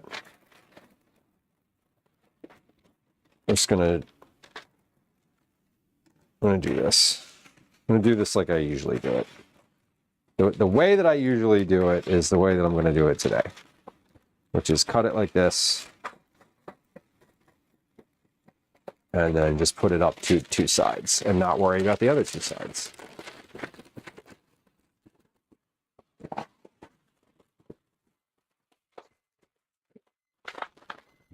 The not using paper towels is huge. I hate like ripping off paper towels for like all the little things. I definitely converted to using towels for a lot. I think the only thing I use paper towels for is occasionally like cleaning, because I don't replace the towels very often, so I don't like to use cleaning products on the same towels that I'm using for like the kitchen for like food stuff. That's really it for me, is like I'll use a paper towel to like wipe the counter off. Timer just went off, so we need to stir these. Just stir these croutons. I don't know how long these are going to cook for, generally speaking. So I'm kind of we're gonna put these in for like 5 minutes at a time, and just continuously. We're going to evaluate these every 5 minutes. Like, they're quite greasy, which is nice. That's the goal. Eventually, they'll just get solid and start getting, burnt on the outside and on the edges. But right now, they're just soft. They're just soft and nice. So they're definitely not finished. I think these usually take anywhere from 12 to 20 minutes, something like that. I actually there's a recipe in one of my cookbooks that I've used for these before that gives like a specific oven temperature and time and all that. And now I'm just kind of winging it. These days, I just kind of wing it, and sometimes I forget to set the timer, and they just burn, and then you charge it to the game. Drying meat, yeah, that's a good thing to just use a disposable for. I'm with you on that one. Let me wash my hands. Yeah, anything meat related, meat and cleaning products. You're right. Everything else, I'll use a towel for. Like if it's wiping up spills on the floor, or wiping the counter off, drying produce after it's been washed, all of that.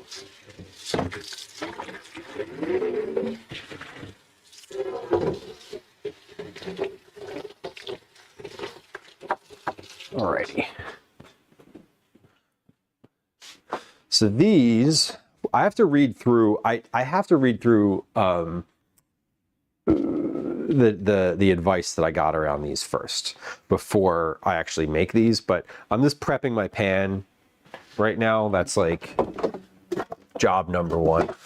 Job number one: prep the pan. You know, I actually want to hold on. This is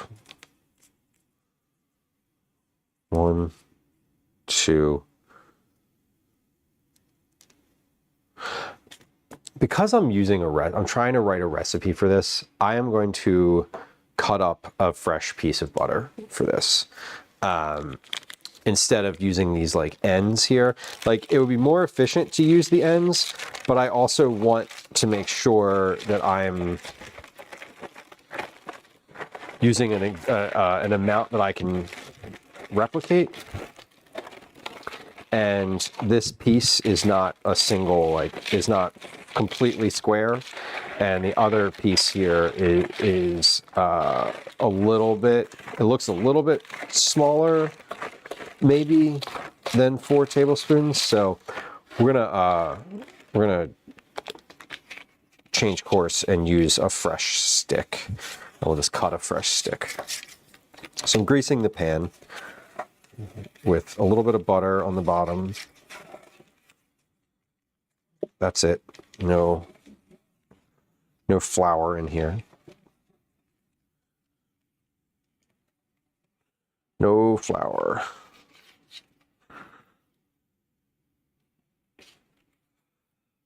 Okay. That is not enough to save. That was a very small nub of butter. If Daisy had not eaten and broken my butter bell this week, I would have saved it. But I didn't. Fudge Darling, welcome in. Hello. Meat and cleaning at the glove and paper towel treatment. Exactly. Clorox wipes are great. I keep the disinfectant wipes on the counter. Chapstick Queen, hello. Beth, welcome in. B. Connolly, welcome in. Hello. Good to see y'all. Happy Thursday. Happy Friday Junior for all of y'all who celebrate. Twinderella, we had a butter bell. It was very short-lived here. And then this week, my working theory is that the cats and Daisy teamed up to make to give Daisy a little snack. I think they, because Daisy's past her like counter grazing stage, right? She's no longer in the mode of like getting up on the counter and seeing what's around and available. But the cats are, and they. What does this call for? A 1/4 cup of butter. That is 4 tablespoons. Okay, so we're gonna cut, again, we're just gonna cut a fresh chunk of butter. So I came home, well, rather Gwen came home, and the butter bell was on Daisy's bed, broken. And I had just refilled it and changed the water in it like that morning. And I think that I maybe had left a little bit of like, there's probably like a little bit of butter on the outside of it. And because I had it sitting all the way on the counter here, and it doesn't smell like that's part of the thing, is like there's no scent, you know? So I'm pretty sure that I just let a little bit of butter remain on the outside. Like I didn't wipe it off enough. And I think the cats were on the counter and like knocked it onto the floor. And then when it spilled, and she could smell it, Daisy came up and got the bell from the floor here, the ceramic bell, and moved it to her bed in the living room and cleaned it. It was clean. And then she vomited all over everything that evening. So did she learn her lesson? No. Would she do it again? Yes. And I know she would do it again because the very next day I had gotten the recycling out of the cabinet, but not yet brought it downstairs. And I'd left the house. And when I came home, the empty box of butter was in the same spot in her bed. Be kindly, I saw your chat. Sorry, I was in the middle of a butter story. I will answer you momentarily here. These look good. We are within striking distance of these being finished. Mr. Fabrizio, welcome in. Hello. Let's give these another, we're gonna give these another 5. Let's give those 5. Yeah, I'm gonna give this 5 more minutes. Those should be finished at the end of 5 minutes. Okay, so here's what we've done today. Not much. I made coffee earlier, which is like immaterial to food. We had a very slow prep for the chicken pot pie toasts. But those are ready, and I have like the next step for those. We're working on making croutons, which are in the oven right now. That's what I just took out. Those they take about 15 minutes in the oven, so I'm getting ready to make these honey flax bars, which I'm going to start making after the croutons are finished in the oven, because I need to be able to focus today. Today I'm having trouble, like multitasking today is not working out very well for me. So I'm trying not to like do too much of that in this moment. I'm like long form multitasking, because here are the chicken pot pie toasts. They are ready. They're finished. These are cooked and ready. I would have served these already if these were for today. They're not. What these consist of is a piece of Italian bread that's been sliced and toasted in olive oil. So I brush these with olive oil and toast them in the oven, just the bread. Then I take that out. In a Dutch oven, I cook onions, carrots, peas, and chicken. These are chicken thighs this time. Cook that together. Mix in 2 gravy packets, like chicken gravy packets. Then when that's all mixed together and like thick and viscous, like a pot, it's thicker than a pot pie filling. It's not. Pot pie filling, I think, tends to be slightly soupier than what I'm going for here. When that's finished and is thickened, you put that on top of the toast, cover that with cheddar cheese, and then broil it in the oven for like 3 minutes, and you get pot pie toasts. These, I would generally just cut these in half and serve them as they are, hot out of the oven. I have... I'm making these for a solstice feast for my kids' school tomorrow. So I'm waiting for these to cool down completely, which they are not quite. I can still feel on the bottom there. I mean, it's obviously you can hold it, I could touch these. I'm not going to, but I'm waiting until they are cool so that I can slice them into like 2-inch strips essentially, so that I can it's like more of a buffet style instead of like a giant dinner style portion. So that's what we're doing. Those are finished. We're still going to slice and package those. Croutons are in the oven. I am 1 minute and 30 seconds away from from those. I just took a look at them. I'm really trying to keep an eye on them because they burn quick. They're like, when they're done, they're done. And they also are done before they look done. Like when they look burnt, they're overcooked. So I don't want them to really look burnt. There's a tipping point where they're crispy, but not yet. They're golden, but not burnt. That's where I wanted those toasts to get to, and I overcooked them a little bit. So I'm a little bit like skittish on the croutons now. Anyway, Sita, welcome in. Happy Thursday. Good to see you. Okay, so I got about 30 seconds on those. I'm going to pull those croutons out again. I'm going to check them, and if they are good, we're going to sit those to the side as well. Those are for dinner for later. I had made soup earlier in the week, which is in the fridge, and I'm just going to pull that out after we get home tonight. The other thing that I'm going to make on stream today are these flax bars. They should be, they're straightforward to assemble. There's not a lot of like work involved in them, but I want to put a little bit more thought into the ingredients, the amounts, and the assembly process.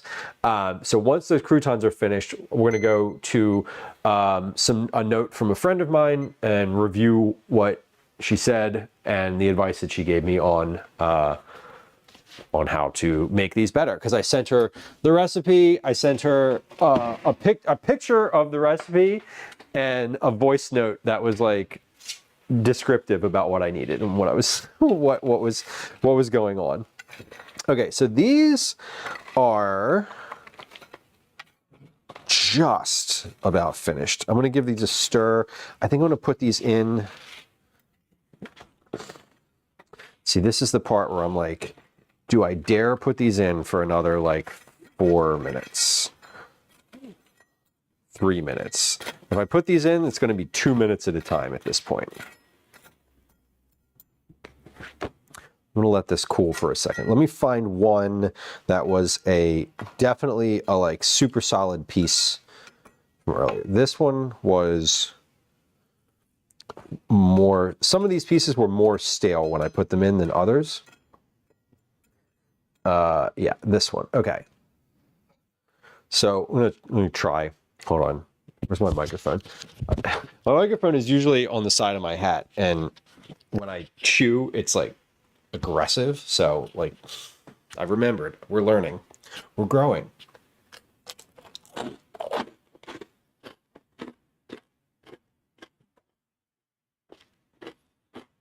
Mm-hmm. Those are really good. I don't think I need to cook these anymore.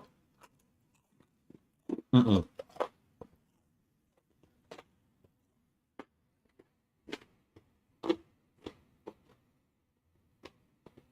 Okay. Those are great. And try one that was soft initially. One of the pieces of bread.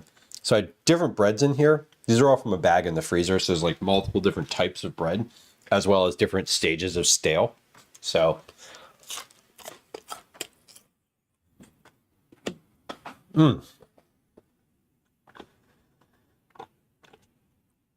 See, that one could use another minute. So could that one. All right. One more minute.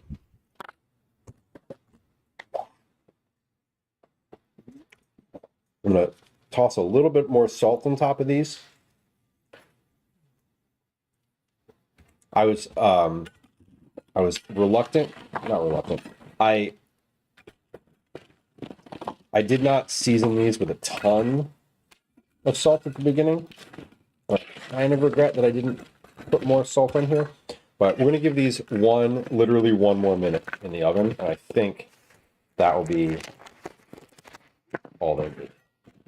But they're looking good. They're pretty solid. And I think that the ones that were more stale can stand another minute. And the ones that were fresher need another minute. As a calculation We're gonna do nothing. We're gonna do nothing but wait for 1 minute here. Well, oh God. It's so crunchy.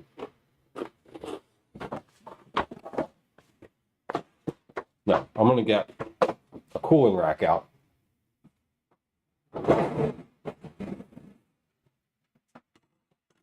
I can put those on there when they're on. Other cooling rack out. All right, there we go. So, 25 seconds. Are we ready? I'm not doing another thing until that minute is up. Then we're gonna turn our attention to these bars.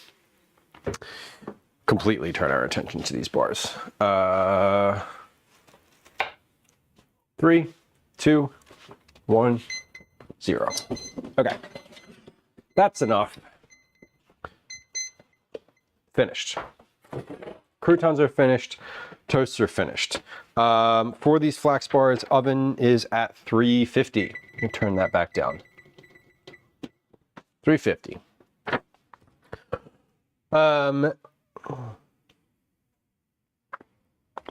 Okay. I have my ingredients out. Let me read the note that my friend Megan left me here. So I texted, basically I have this recipe. I've been working on this recipe. I phoned a friend, literally, and what did she say? Okay, her response. First thought is that for a lot of bars like this, you'd combine the brown sugar, honey, and butter and bring just to a simmer before pouring over the dry ingredients. So we're going to do that. In this recipe, I've only melted them together. I didn't heat the one that I wrote. So my initial recipe. So we're gonna and simmer. Okay, so I'm making some notes here. She also said, I also think your ratio is a little off. Like, I know that you want to use rolled oats, but just a handful of reference recipes are using as much as 2.5 cups of oats to similar amounts of sugar and honey. Also, a bit more butter. So she sent me some additional references. There was one that says 2.5 cups of oats, a half a cup of seeds, half a cup of dried fruit, and then butter was a half a cup, which is double what I have in here. So that's a note. This other reference recipe she sent me calls for 250 grams of unsalted butter. 250 grams is almost a cup of butter, isn't it? Yeah. 250 grams is more than a cup of butter. How much? Oh, and it also goes for 350 grams of rolled oats. Okay, so it's like it's more. So more oats, more butter. 4 tablespoons of honey. This one calls for 5 tablespoons of golden syrup, which is similar to honey. Mixed nuts, mixed dried fruit. Okay. So here's what we're gonna do. I'm gonna add more oats and more butter. Because what I'm struggling with this recipe is the taste is there. They taste great. The way that I've made them, I have cooked them. I think I overcooked them on the first batch, and they were solid, but they were like solid, which is not the goal. The next batch, I reduced the amount of honey and I think I undercooked them. So they quite literally fell apart. I just made granola. Like they held together, but barely. So with the butter, if I add more butter, when that dries, when it cools, it solidifies again. So that will help hold things together. I'm going to go back to my original amount of honey to sugar ratio.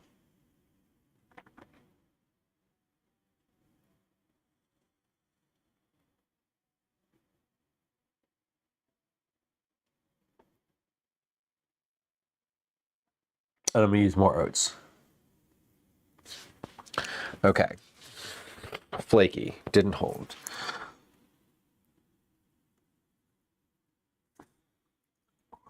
Okay, so V3, we're going to do 2 cups of oats. We're going to do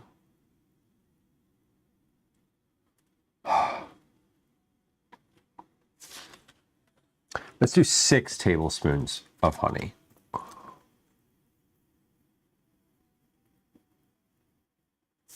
Oh, not honey. 6 tablespoons of butter. So we're taking half of the butter. We're not doubling the butter, so I'm not putting a half a cup. I'm doing just 6 tablespoons. Mix. Happy Thursday. Welcome in. And yeah, 2 cups of oats, 2 cups, 6 tablespoons of butter, and then we're going to cook together butter, sugar, and honey until simmering. Okay, so we're gonna cook. We're gonna do a little bit more cooking. Recently, the other times I've made this, I just heated them up to the point where they were just incorporated, but not simmering. So we're gonna take them past that point a little bit and try it that way. And we'll see how it goes. And this is just I'm testing. I'm backing off on. I'm reluctant to add as much oats as the one recipe calls for because it's also calling for less mixed seeds. And I'm adding, like, I want these to be really flaxen, really flaxen. I want these to be really flax heavy, for lack of a better term. They are supposed to be flax bars, not oat bars with flax. So I want the ratio of oats and flax to be weighed. There's always going to be more oats. But I think I want the ratio to be a little bit different. Yeah, so my friend Megan said, combine the brown sugar, honey, and butter and bring just to a simmer before pouring over the dry ingredients. Mix, why would you not add the honey? I'm curious. I'm curious. I'm gonna add it. I'm gonna add them all together. Noted. I'm gonna add them all together because this is like I asked this person specifically for advice, and I wanna follow it because if I follow it and it works, then I want to be like, thank you for the advice. And if not, I want to be able to give that. I want to be able to give that feedback. It tastes more like honey. That's valid. Heating it breaks it down in wacky ways. I think I'm not trying to cook it for very long. I think basically I've only heated it to the point where it's like warm and everything's mixed together. I'm bringing it just past that, but I'm not going to leave it there. Because she did say just to a simmer. So we're gonna honor the just to a simmer aspect of this. For sure. Okay, let's get my ingredients. I'm gonna get my dry ingredients together in here. So I want 2 cups of oats. which is 2 cups of oats is let's see. Let's get out a cup measure and the scale. Where did I put the scale? The scale's back here. Yeah, who was it? Someone, I remember at one point where I was cooking and I was heating honey, and someone in chat, I don't think it was anybody who's here currently, was like, don't add the honey right away. It like ruins the nutritional properties. And I was making caramel corn. And I remember just being like, I'm making caramel popcorn. I don't care about the nutritional property. That's not germane to this conversation. So we're going to do 2 cups of oats. That was 97 grams. I don't remember who it was, SoFluff. I feel like I clipped it. I know I clipped it. So there's a clip that the title like honey caramel is something there. Okay, 2 cups of oats is 206 grams. What does this say? A half a cup is 48 of these old-fashioned rolled oats. So we do 48 times 4, just for posterity, 192. Yeah, we're right around there. Okay. I'm just using these same oats that I've used before. It was a new person. Yeah, and I remember I was like, why would you not do that? And they're like, well, it ruins the nutrition. And I just remember being like, I do not give a shit about the nutrition. I'm making caramel corn. Not an issue that I'm concerned about. 3/4 cup of flax seeds.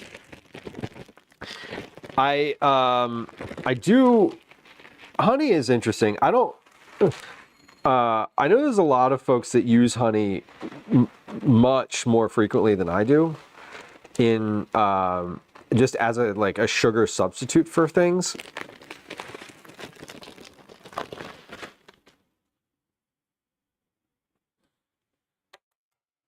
Yeah, 3/4 cup. Okay, that should be about 125 grams. Okay, well, it wasn't. It was 141.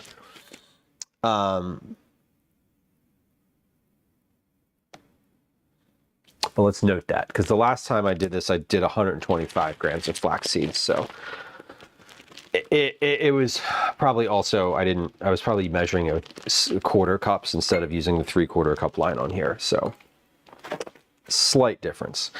Flax seeds, honey, sugar, butter is going to go in the other thing. I'll put the vanilla in there too. Half a cup of dry blueberries. So we'll do all of the liquids in a little pot, and then that will be measured, or I'll heat up also.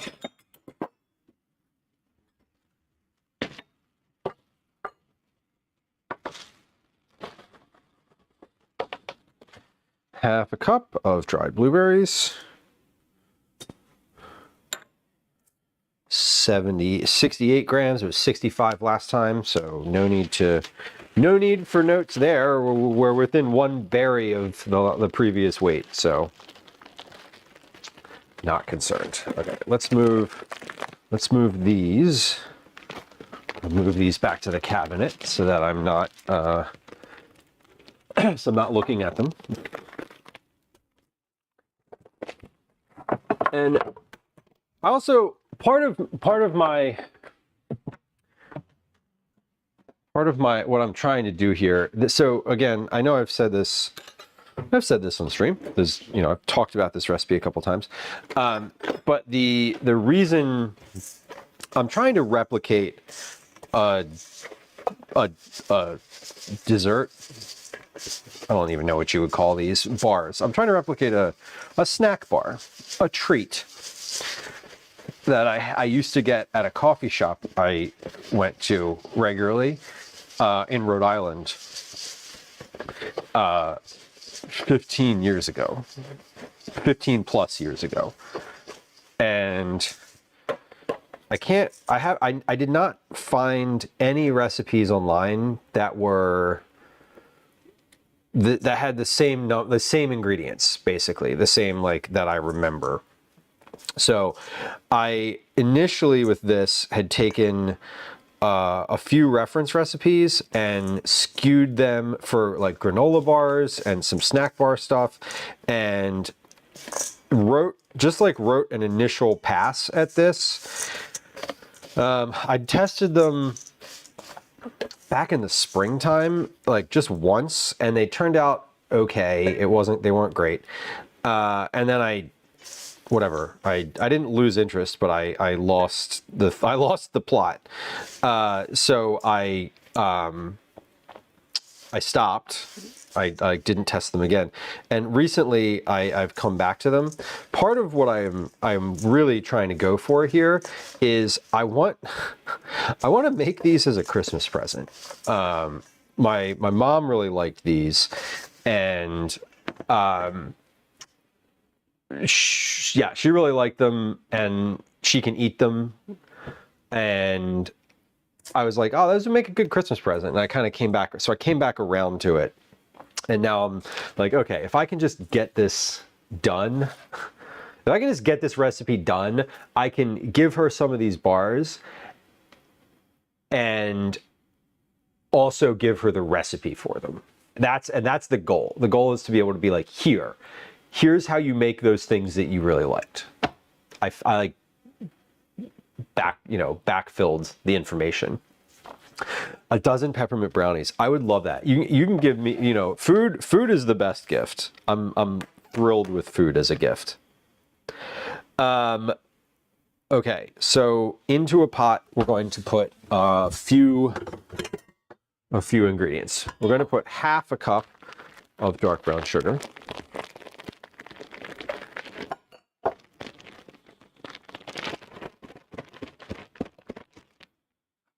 Does it say the measurement? 2 teaspoons. No. Who the fuck would just use 2 teaspoons of brown sugar? What?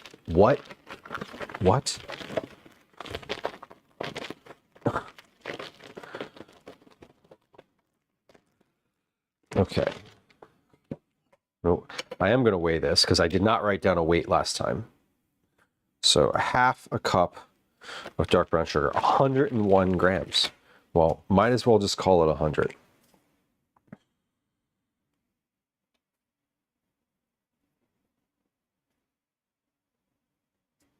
I am going to actually put 101 though, because that's what it is. Cook together the butter. So the butter, like I said, we're going to use 6 tablespoons of butter this time. So I'm not quite doubling my butter. I'm taking like a marginal step. I'm taking a half measure. Because I'm if they still don't work, I will add more. I will change again. Cute jars of hot chocolate mix. That would be a lovely treat. Oh, nice. Yeah, and then you can use the jars afterward. That was smart. That was smart, because otherwise you're like, here's this thing you need to wash later. 1/4 cup of honey. So 84 grams of honey is what I put in. So I'm going to put 84 grams of honey in this time. I'm just going to go with the weight because I had weighed it last time, and so I know that that's the weight. Okay. Good.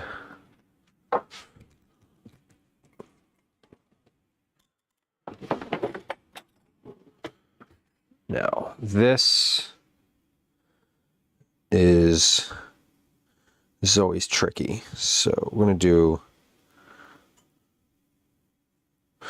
I'm pouring it on a spoon so I can just lift the spoon up when it hits the weight and I don't overshoot. 67, 69, 74, 5, 6, 7, 8, just a little bit more than that.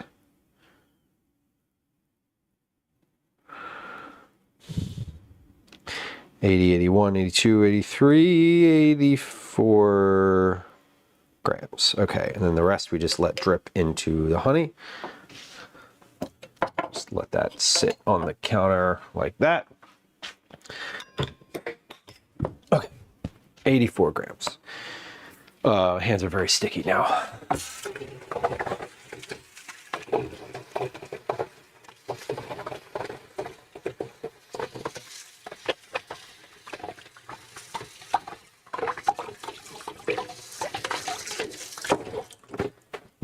Alrighty. And the vanilla. Oh, salt. I forgot to add the salt to this. Quarter teaspoon of salt. We're gonna mix that in. I'm gonna mix that in with the sugars here, so that it can that will melt as well. And then teaspoon the vanilla. 2 teaspoons of vanilla.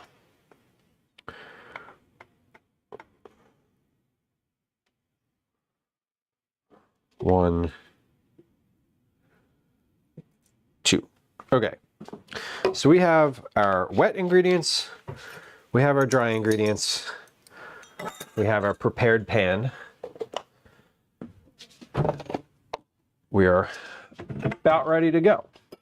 Before we start on the simmering, I'm going to clear my counter up a little bit because it is, again, has a lot of stuff on it and is getting overwhelming.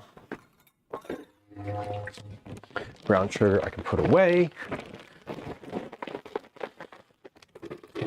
Now I can really put that away. Okay, finished with all of having my ingredients out. Everything else can go in here. I was thinking these might be really good with chocolate in them too, but I don't know. I'm not doing that now. We're not adding chocolate to this just yet. Okay. I'm putting stuff away so that I don't have all this clutter out. When I have too much clutter and there's like stuff like in the way, it's like it feels overwhelming. It feels overwhelming to me to have all this stuff like out on the counter and just like visually present. I don't know if that feels familiar for anyone else, but I need to like just tidy up. I have a very strong need to tidy, not just in the kitchen, just like in general in life. Catastrophe, welcome in. Welcome. Okay. We have our dries. We have our wets ready to go. And melt these in a saucepan. Fold these, so after we melt these, we fold them in. Then we put them in this prepared pan, and we're ready to go. I'm just calling so many times, like my face is broken. Like I can't open it. He called you that many? Just showing this and I can't collect it. He's probably maybe he's pocket dialing you. No, he's. You want me to get Motrin because he has a headache. I'm like, Oh. just come. Yeah. You can't take the Motrin until you're home.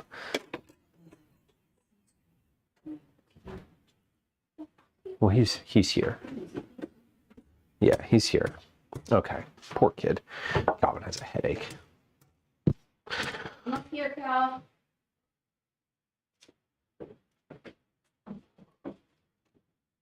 Hey, Hello. have a headache, huh? Okay. Why don't you take some, hey, Motrin, water, lie down. dark room, close your eyes, okay? I'll take you to that concert tonight if you want to go later, if you're feeling up for it, okay? Okay. Let's get this on the stove and we're gonna simmer here.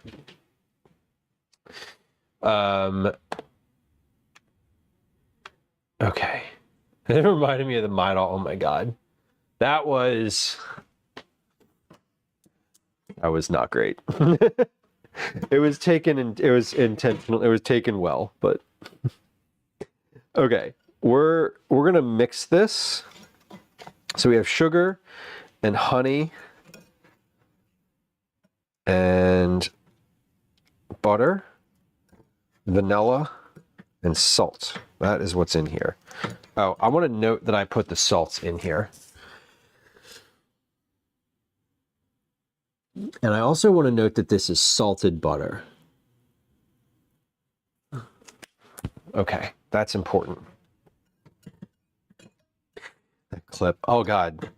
Yeah, I just searched the clips for Midol. It'll come up.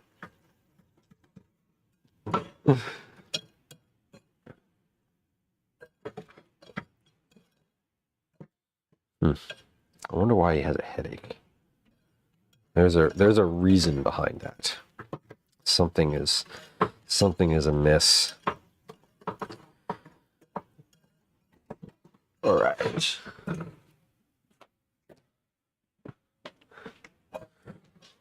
We'll work in here. Let's get this to... Once the butter's melted, it shouldn't take long to get to a simmer.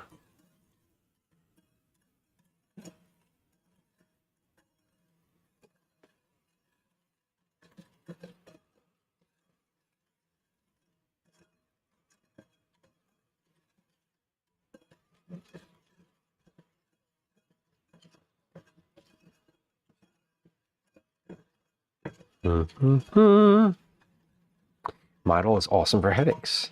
I have to imagine it is. I mean, like, period headaches are, as I understand, having never had one, are exceedingly powerful.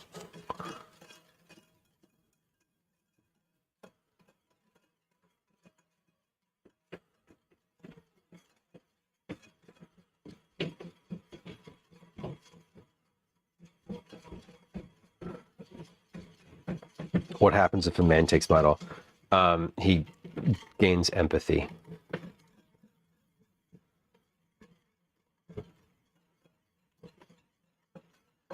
Ooh, maybe mix.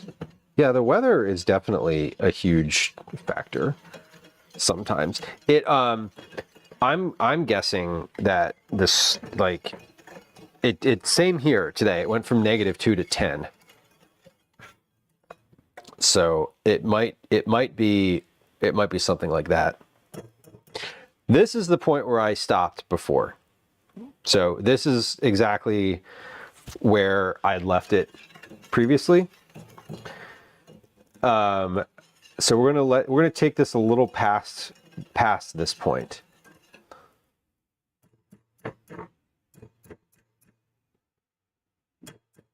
Zach, welcome. Hello, Catastrophe. This is for the flax bars. There's a blue chip of something in that pot. That blue is the light from the camera reflecting off of the liquid.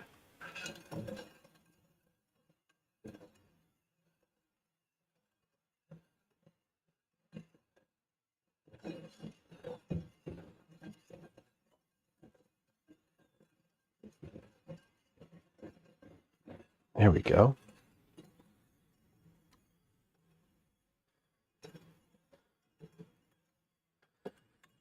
No, that is a blue. The camera is on light. As I looked over, I can see it. Like if I move my hand, you can't see it now. Oh my God, I'm an idiot. If I move my hand in front of the camera, you can't see anything. But if I move my hand in front of the camera, I can't see it in the pan. Oh, look, it's gone. Object impermanence and all that. Okay, so we're just about to simmer here. We're starting on the side. Don't worry, I know what I'm doing. Oh my I have God. no freaking idea what I'm doing. Yeah. It's important that I think things through before I say them. Not that I do, but I try. All right. So this is this is essentially like I'm making caramel instead of just sugar, which honestly would work really well. Okay, there we go. Okay, that is good. We're done pulling that off the heat. That is, it just hit that like simmery looking point. So coming back over here, we're gonna fold this into my dry ingredients. Just putting a towel down so I can get a firmer footing.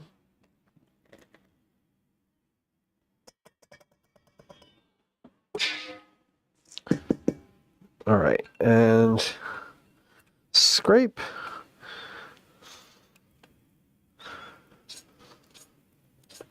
The neat thing, so here's the neat thing about streaming in general, and like cooking on stream specifically, is I can go back. I could send the VOD to my friend and be like, when you say simmering, is this what you mean?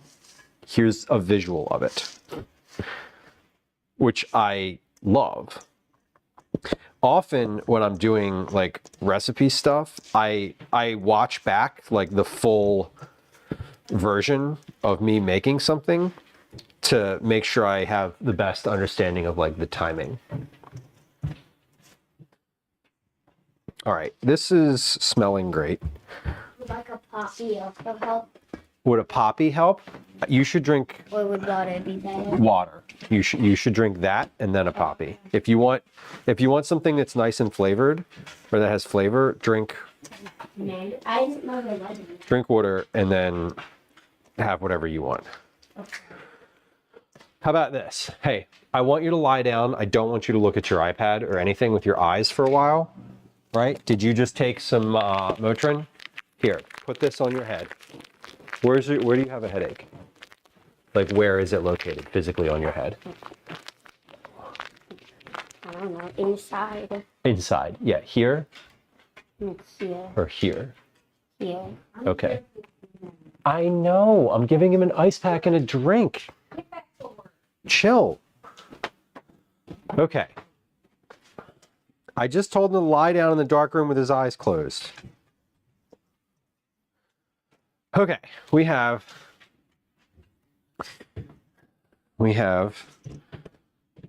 our mix here. This is good. Yeah, Gwen's like upstairs. She just gave him some Motrin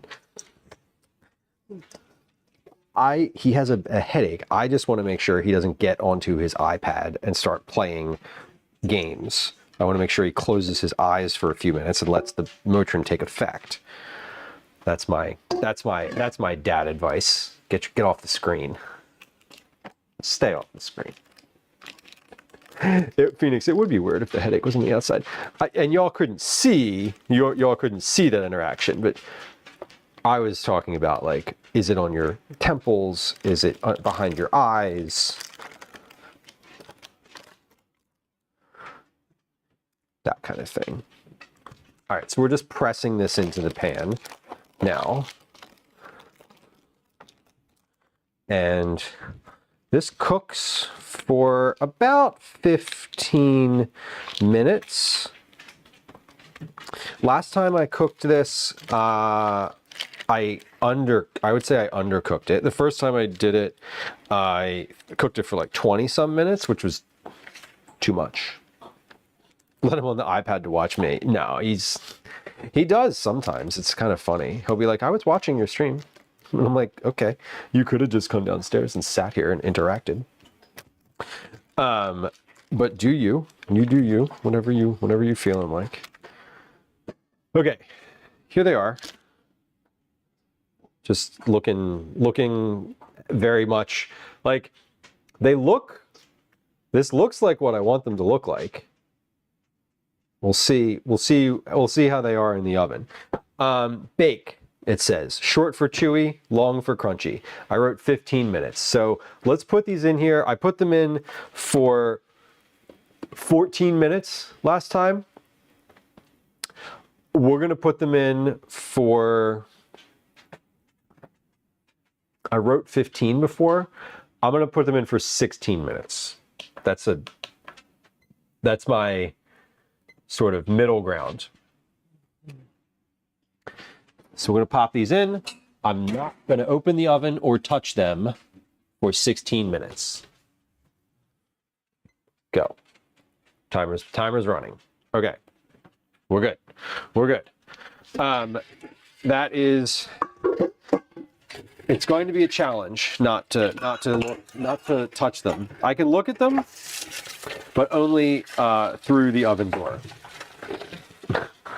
And they're not exciting like cake or cookies. They're going to look exactly like they do now when they come out.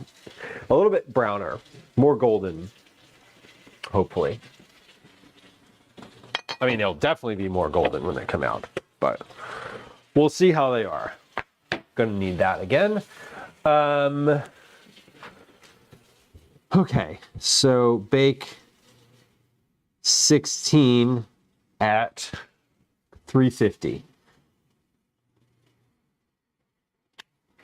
350. I can't do anything else. I mean, I'm gonna do some stuff in the next 15 minutes. What I mean is I can't do anything else to help these be good or not. It's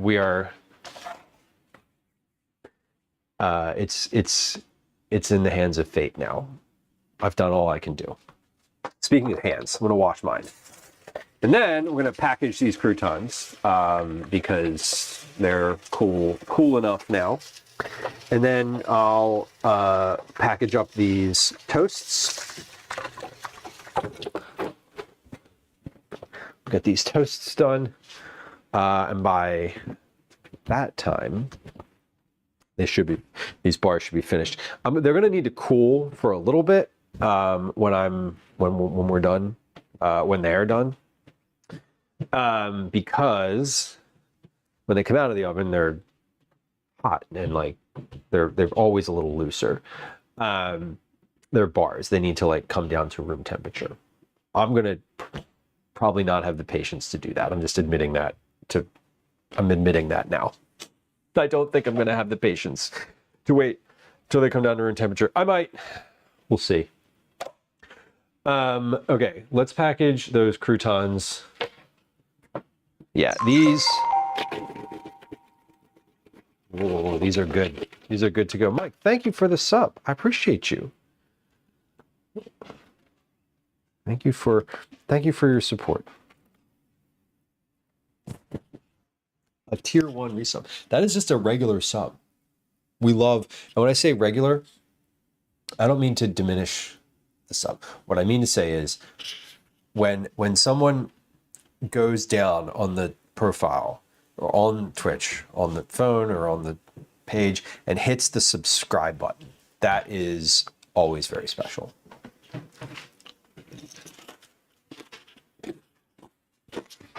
We love a gifted sub. We love a Prime sub. But the ones where someone hits the subscribe button are amazing. Thank you. Okay, let's package these.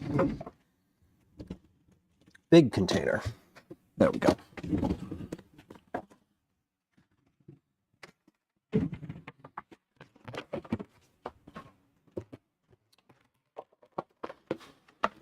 These are homemade croutons.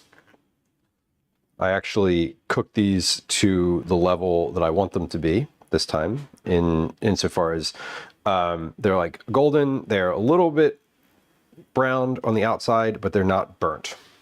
That like sweet spot of they're still chewy. They're firm but chewy. They're golden but not burnt. They're crispy but not too crunchy.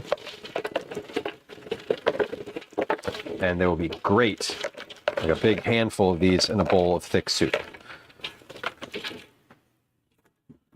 Perfect.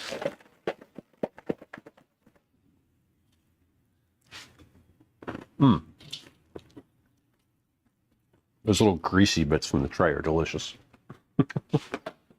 All right.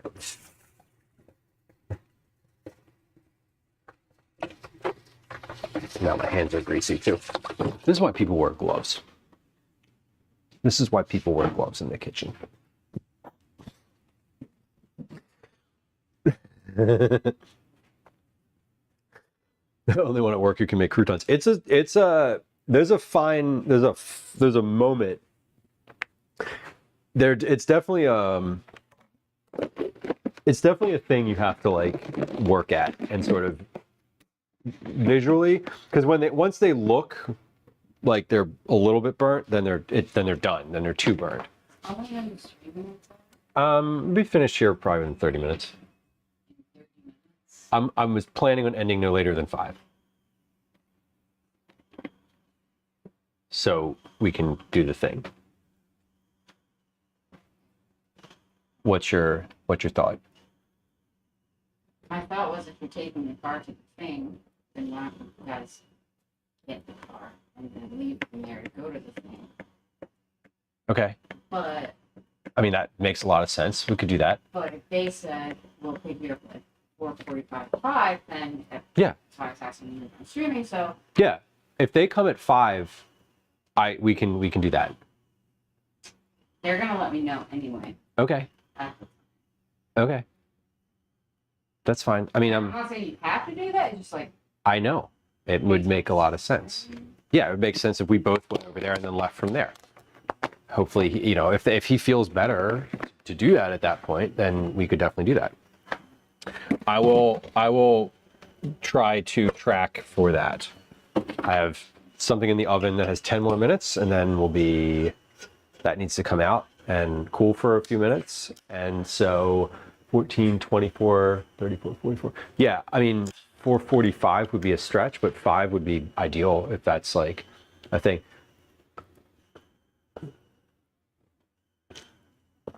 Okay.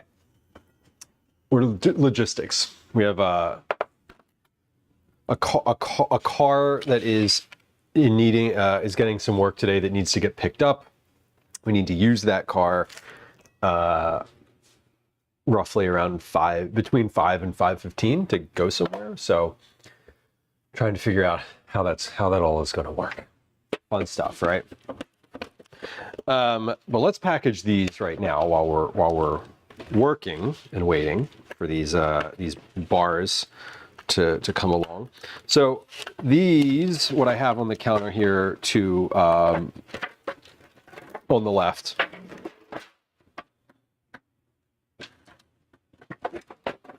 Yeah, left. My right, your left. Are chicken pot pie toasts. It's a recipe that I wrote that I made again today. I messed it up just a little bit, but it's fine. They're perfectly acceptable. I'm actually gonna try one just to make sure. But they are a take on chicken pot pie filling. So these are fully at room temperature now. I took these out of the oven probably, I don't know, 2 hours ago, maybe 4, 3, 2, yeah, 2 hours ago, maybe a little less than that. I'm not really sure. But we're making these for a school event tomorrow. My son's school has a solstice feast, and so I said that I would make some food for that. They asked for volunteers to make all sorts of stuff, and he was like, make pie, and I was like, everybody will be making pie. Everybody will be making cookies and sweets and snacks. Why don't I make something that is not that. That's like a food. Also not a pasta. So these will be good because they can be eaten at room temperature. I mean, obviously they're better to be refrigerated, but everything here in here is cooked. So they are. I'll warm them up a little bit before taking them over. I'll take them over in a cooler bag, and then they will just get served whenever they're served, probably like 2 hours after they arrive at school. So, glove. Let's just start here. Yeah. Oh yeah. These are good. These are at the right temperature. Bottom is soft. Okay, so I think I'm just going to cut these into strips like this. Yeah, perfect. Okay, so what I did with these, I did something a little different than the normal. Normally, I would take these in their complete whole toast situation. Like I would take this and just cut it on a diagonal so that it was like that, so that you have these like 2 big pieces of toast, and that would be dinner. For this event, I'm cutting them like this into little like rectangles, right? And you can see in the inside of these, they are chicken, peas, carrots. There's a layer of cheese between the bread and the filling, and then there's a layer of cheese on top. They have like I said, chicken, carrots, peas. There is 2 gravy packets worth of gravy inside of here that got stirred in. So we're just going to line these up nicely in a chafing dish here, and they will be ready. I'm using a serrated knife to just cut like a clean line across here. And these will be good. Like the kids can just like pick one of these up and put it on their plate, and they don't have to commit to like a huge piece of toast. That was the goal.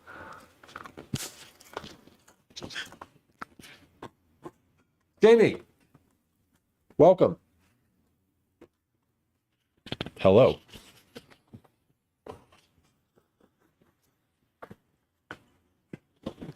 Okay. I'm also just like, I'm cutting the butts off of here. A little like ends, and I'm using a serrated knife, and I'm slicing really gently so that they don't fall or get like ripped apart on me. That's the goal.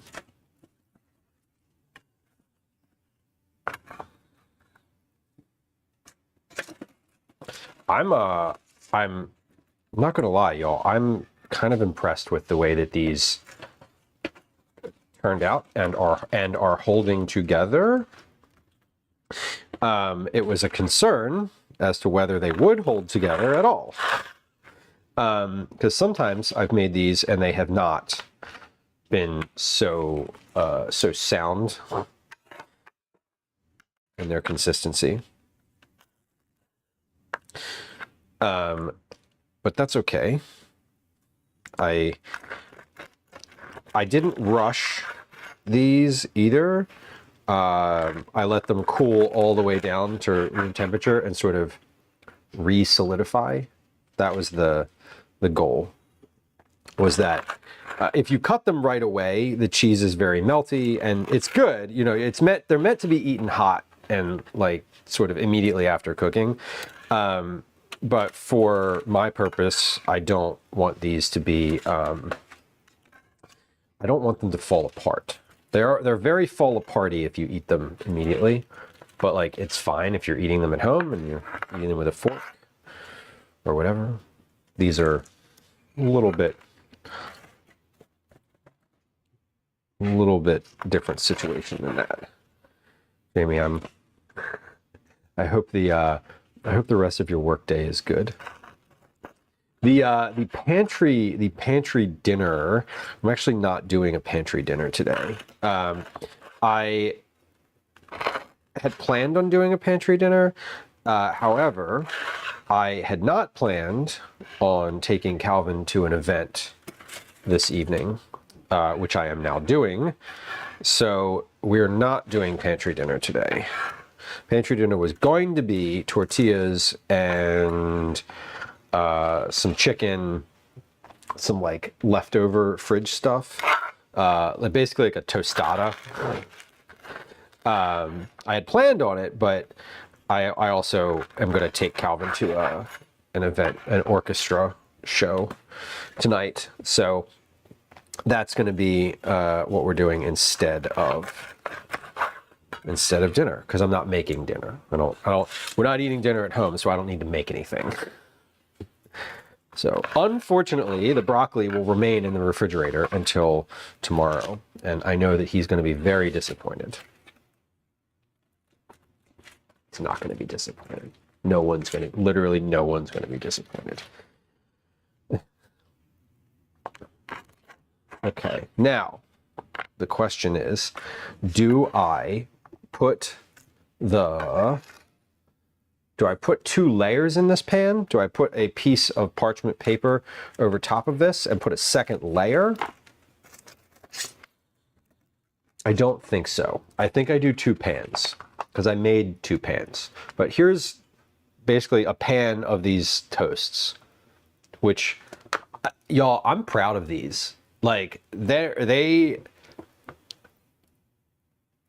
I'm like genuinely proud of these, because these are like, this is like a good, you know, it's toast, it's cheese, there's like chicken in here. I think that kids will eat these, and they worked. The thing that I thought they were gonna, you know, the cooling it down, the slicing it that, you know, in that direction, like all of that worked the way that I wanted it and hoped that it would, which doesn't always happen. So I'm proud of the way they turned out. My timer just went off. So speaking of the way things turned out, pride aside, we're going to check on our flax bars here in the oven. Okay, these are, they're still kind of solid. A little bit, they're not quite brown around the edge yet. I'm going to give those 2 more minutes. I'm going to give 2 more minutes. Actually, let's give those 3 more minutes. What did I put them in at? 16. Okay, I'm going to give those 3 more minutes. 3 minutes might be too long, but I know that if I cook them too long, they will be solid. So I'm going to cook them slightly bit longer, and just see where they land. That's the goal. Mix. I felt clever about it, honestly. Like, sometimes I don't like to toot my own horn. I'm not a big like, hey, that was great, good job, me. But sometimes you have the, like, you know, I was thinking about what I could make for this thing, and like what a kid would eat. Like, I don't know. That's like, you know, you're presented with a whole bunch of food options. You grab one of these, right? Just one, and that's it. It's like ready to go. They don't, and I know from experience eating them cold out of the fridge at like midnight, that they do not need to be heated up to be delicious. The oil on the bread is tasty sort of no matter what phase of the no matter what temperature they're at. So they'll be good kind of regardless. I was a little worried about them not being hot, but my fear of that is over. Also, it's out of my control, so I can't dwell on it, which is important. Okay, almost finished cutting. Did I hit start on that timer? I did. Okay. I need to note.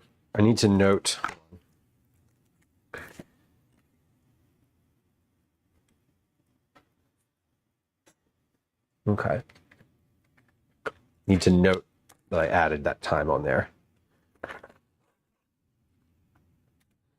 All right. So we're coming in there. I'm gonna pull those. I am gonna take those out when this is done, when the timer pops off, sort of regardless of what I look at them and think, because I think they'll be done sufficiently enough. There we go, and then last cut. Great, so we got a tray and 2/3 of these.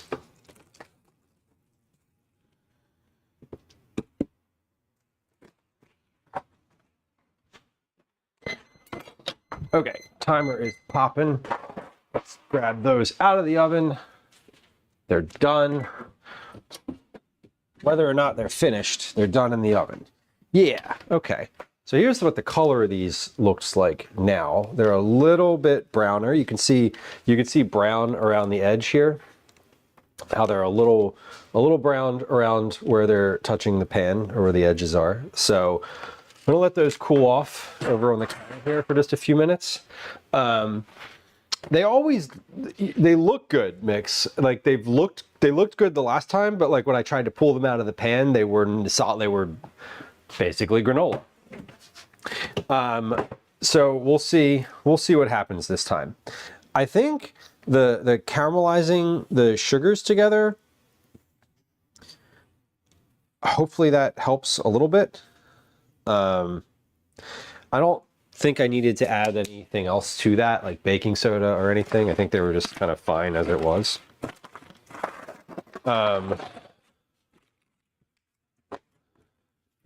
Yeah, I did Nature Valley myself. Just fucking like a raccoon, just eating oats everywhere. Awful.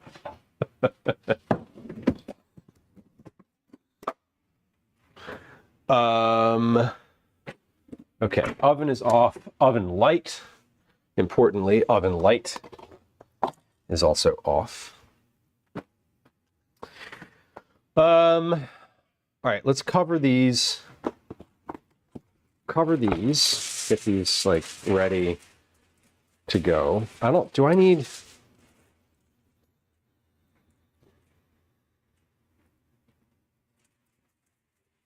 No, I'm gonna heat these up again tomorrow before sending them in. So I was thinking of putting plastic wrap over them, but I don't think I need to do that. I think I can just wrap them nice with this and put them in the fridge.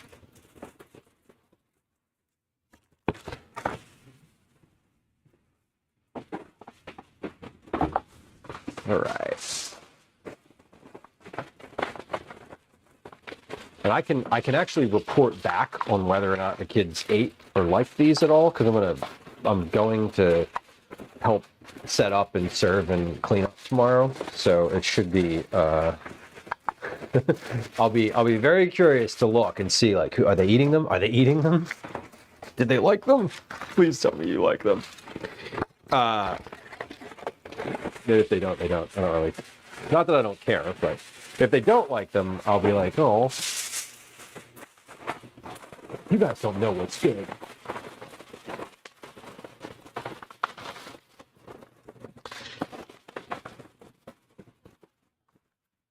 All right. And then the bits, these bits over here, the ends, we're keeping those. Those are going in the fridge. Those are snacks for me.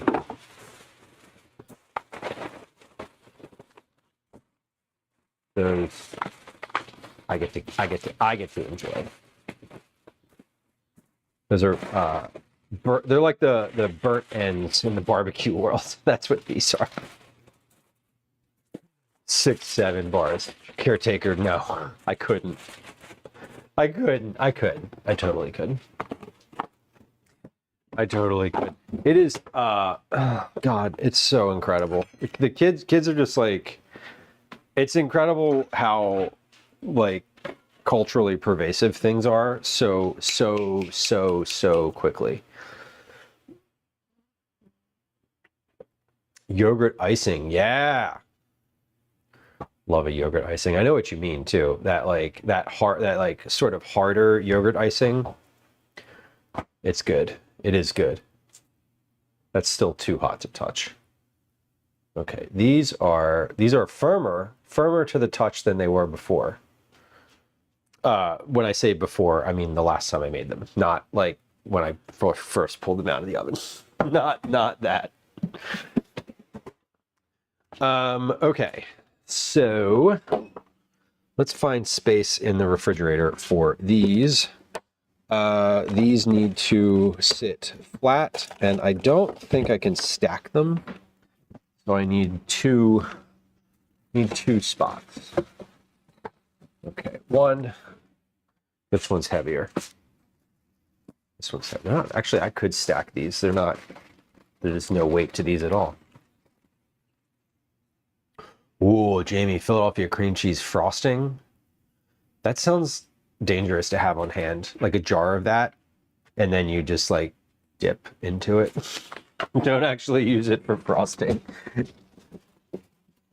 When I make cinnamon rolls, invariably I end up having a bunch of extra frosting, and I end up just having it in like a little container in the refrigerator, and I definitely dip stuff into it. I definitely like, it's just like, I'll put a little bit of it in one of these like pinch pot cups and dip like apples into it or anything or my finger. Dan, welcome. What is extra frosting? It's what in the context of what I was saying, and I know you're making a joke. The only time there's extra frosting is if I can't reasonably put any more frosting on there without it being obnoxious. Yeah, a spoon. I like adult Dunkaroos. Mmm. Oh, these are good. Even the ends of these that are like a little bit more burnt are very good. Well, that was satisfying. So, these were a loaf of like soft Italian bread. I toasted it with a generous amount of olive oil on the pan, on a pan with parchment paper. Then I added the peas and carrots and chicken, onions, peas, carrots, chicken, and gravy packet to the Dutch oven, and then mix that up. I put a layer of Parmesan cheese on the toast first to sort of help stick the bottom together, a layer of the filling on top of that, and then a layer of cheddar cheese on the top. So the cross section of those is very satisfying as well. There's your like visual. And the only thing I don't like about this is these are canned peas, so they are the worst color. Jamie, I'm very familiar with that. I'm sorry. I'm still going to eat this, but I am sorry that you're in distress.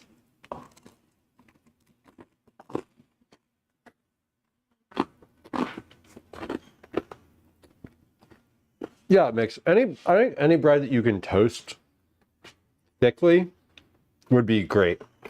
You could even, I considered doing it on like baguette bread, because I could slice it into rounds and make like little rounds. But I thought that might be too much work. And I figured it would be too much work, and then the baguette itself is like really thick, or dense. Dense is the word I'm searching for. So it's really dense and not, it's not sort of Italian. The Italian bread is a nice mix of like dense but also soft. Because for me, what I think is important here is that the bread still has some of that like give to it. Like it's still bready underneath. Because one of the things with like pot pie when you're eating it is that like the crust is like how the crust underneath, after it's got all the liquid on it, is like chewy. It's doughy, but it's like really chewy. That is like, that's an important aspect of these.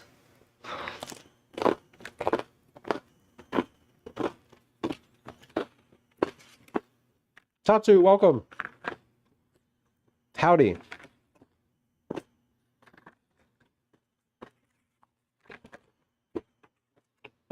Okay. So I'm trying, like, these aren't doughy, right? Like they're bread. They're still definitely bread. But I was trying as close as possible to get some of the textures of pot pie too. So Italian bread is nice. Like a big round loaf of French bread is also really nice. Anything that gets very hard toasted is not ideal, is what I would say. Okay. Well, that was satisfying. I didn't do all the things that I wanted to do today, but I also assumed that I would be streaming for another 2.5 hours. So I'm not, because I am going to take Calvin to a concert that I wasn't expecting to take him to, which is fine. I'm going to enjoy it. Get to see that. I got to see him do his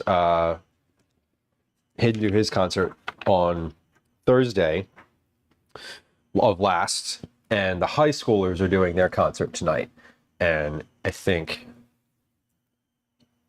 he'll be. And I think he'll enjoy it. He wanted to go, so I hope he still wants to go. He came home with a headache, but a couple things. I'm still like letting these cool a little bit. This is cool enough that I can touch the pan now. How we doing? You came for one of these? Yeah. A disembodied hand And one for Cat. reaches for cookies. How's he feeling?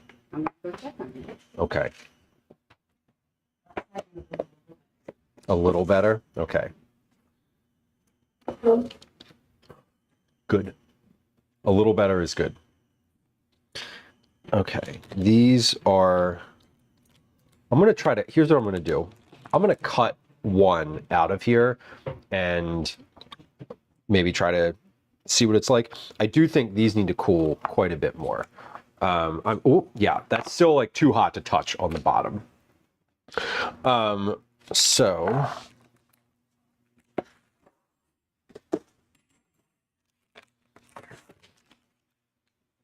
plop that right out of the pan there. It'll cool a lot faster if it's not hanging off there. So these are good. When I pulled it out of the pan, it didn't fall apart. It bent a little bit in the middle, but not a ton. The edges of this look... The edges... How do I fucking hold this so you can see it? The edges of that look a little brown and nice. I'm happy with the color. The thickness is good. As I recall from having had these like a long time ago, the actual thickness of them was not very much. They're firm, but not they're not like huge. So we did changes in these: 2 cups of oats instead of 1.5, 6 tablespoons of butter instead of 4. I simmered together the butter, salt, sugar, and honey, and then I baked them for longer, a total of 19 minutes, as opposed to 14, which is what I baked them in the previous batch. I'm gonna cut I'm gonna cut these, but I know that these are not fully dry. Like they need to cool down in temperature. These are essentially a granola bar. So I should have done these first. That's what I should have done today. I should have done these before other things, but that's okay. I didn't, and we're all good. Joe, hello. Okay, but I am going to take a serrated knife and cut these and cut a piece off of this just to see, because if it's even a little bit firmer now, if it's as firm now as the last batch that I made, that means that it'll firm up a lot once it's cool. Because those were not very firm when they were cool. So, let's see. Yeah, this is still pretty crumbly. I got some pieces holding together here.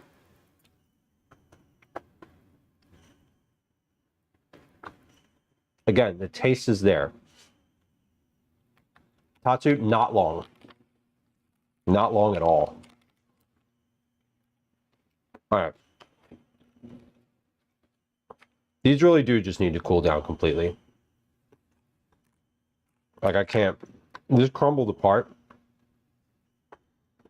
And I want to reserve my judgment until these are room temperature, because they're still very warm. But they taste great though. And the best thing is that even if they fall apart, they're just granola. Like, it's not an issue. It's not an issue. It's not what I want, but it's not bad. It would be good in a mini muffin pan, actually. You could just like put them in the bottom of each one. That would be fun. Joe, I'm feeling great, actually. Today's been a good day. I'm feeling great today, actually. I did yoga this morning, and it like left me glowing all day. I don't usually do yoga for my morning, my workouts. It's sort of an in-between thing. But when I do, I love it. I wish every time I do it, I'm like, I should do this more, and then I just don't. And then I just go back to like the normal workout routine. Anyway, these are the cookies I made yesterday or Tuesday. By the way, they were like good on Tuesday, but much like the bars, they need to cool down to room temperature. I just want to show you how these turned out. They're now very like crispy and shortbready. And these were another thing that I could have cooked a little longer, but like I didn't. Still delicious. Okay. We did some good projects today. I was very happy with the sort of the general outcome of all of our stuff. Oh my. I'm just chewing directly in all of everyone's ear. Sorry. The next, so we're gonna wrap up today so that I can get to our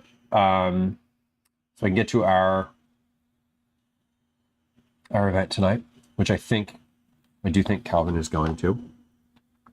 Or at least it seems like I hear footsteps up there. It sounds like he's getting ready.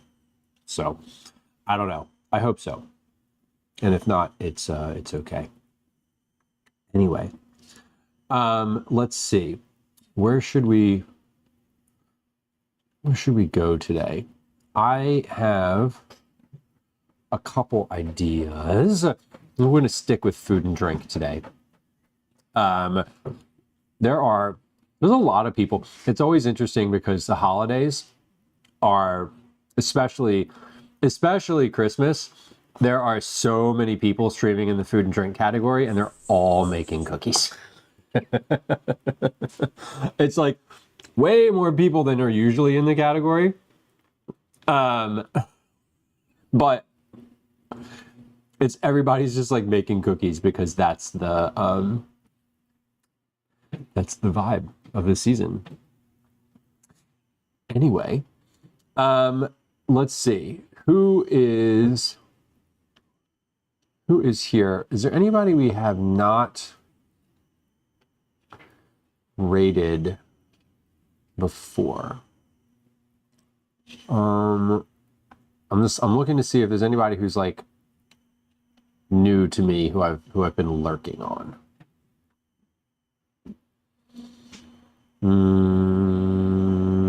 I think that we are going to raid Black Rose Pixie, who is, I believe, hold on, where are you? I just saw you. Where did you go? Oh, right, there it is. Okay, we're going to raid Black Rose Pixie. Black Rose Pixie is a friend of the stream, is a food and drink streamer, is a member of the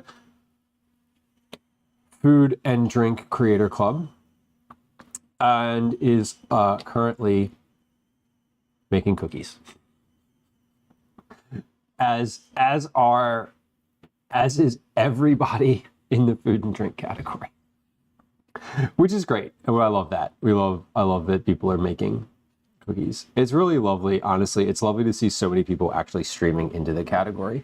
But she's making, oh my God, these are so intricate, y'all. These look super cute. She's decorating currently. So let's go over there before what? I don't know. Let's go over there before I keep talking. The next stream here is going to be Tuesday, December, whatever that is, this coming Tuesday. We're going to be doing, I believe, we're gonna be doing, ideally, hopefully, my plan is to do cheese danishes on the next stream. So, will we do that? Hopefully. That is the plan. Anyway, here we go. Let's do this. Here's a few raid messages in chat. Feel free to copy and paste them if you are so inclined. Here are some social media links in chat. Please feel free to go follow elsewhere. Also, if you are so inclined, would appreciate it. I would also appreciate one direct ask. Please go subscribe on YouTube. There's a link to that in chat if you're not already. It is helpful for me. I'd like to get to the number of subscribers that I can monetize that channel and start putting more effort into it. Thank you for hanging out today. I appreciate your company. It's been really lovely to have all of y'all hanging out. We'll be back again, like I said, on Tuesday. We'll be doing cheese danishes. If I don't see you before then, or if I don't see you on Tuesday, I know a lot of folks are traveling and the holiday is, it is what it is. Anyway, I hope that you all have a lovely holiday. If I don't see you before the next stream, and if I don't see you on the next stream, I will probably see you in chat. You might not see me, but I might see you. Okay. Okay, bye.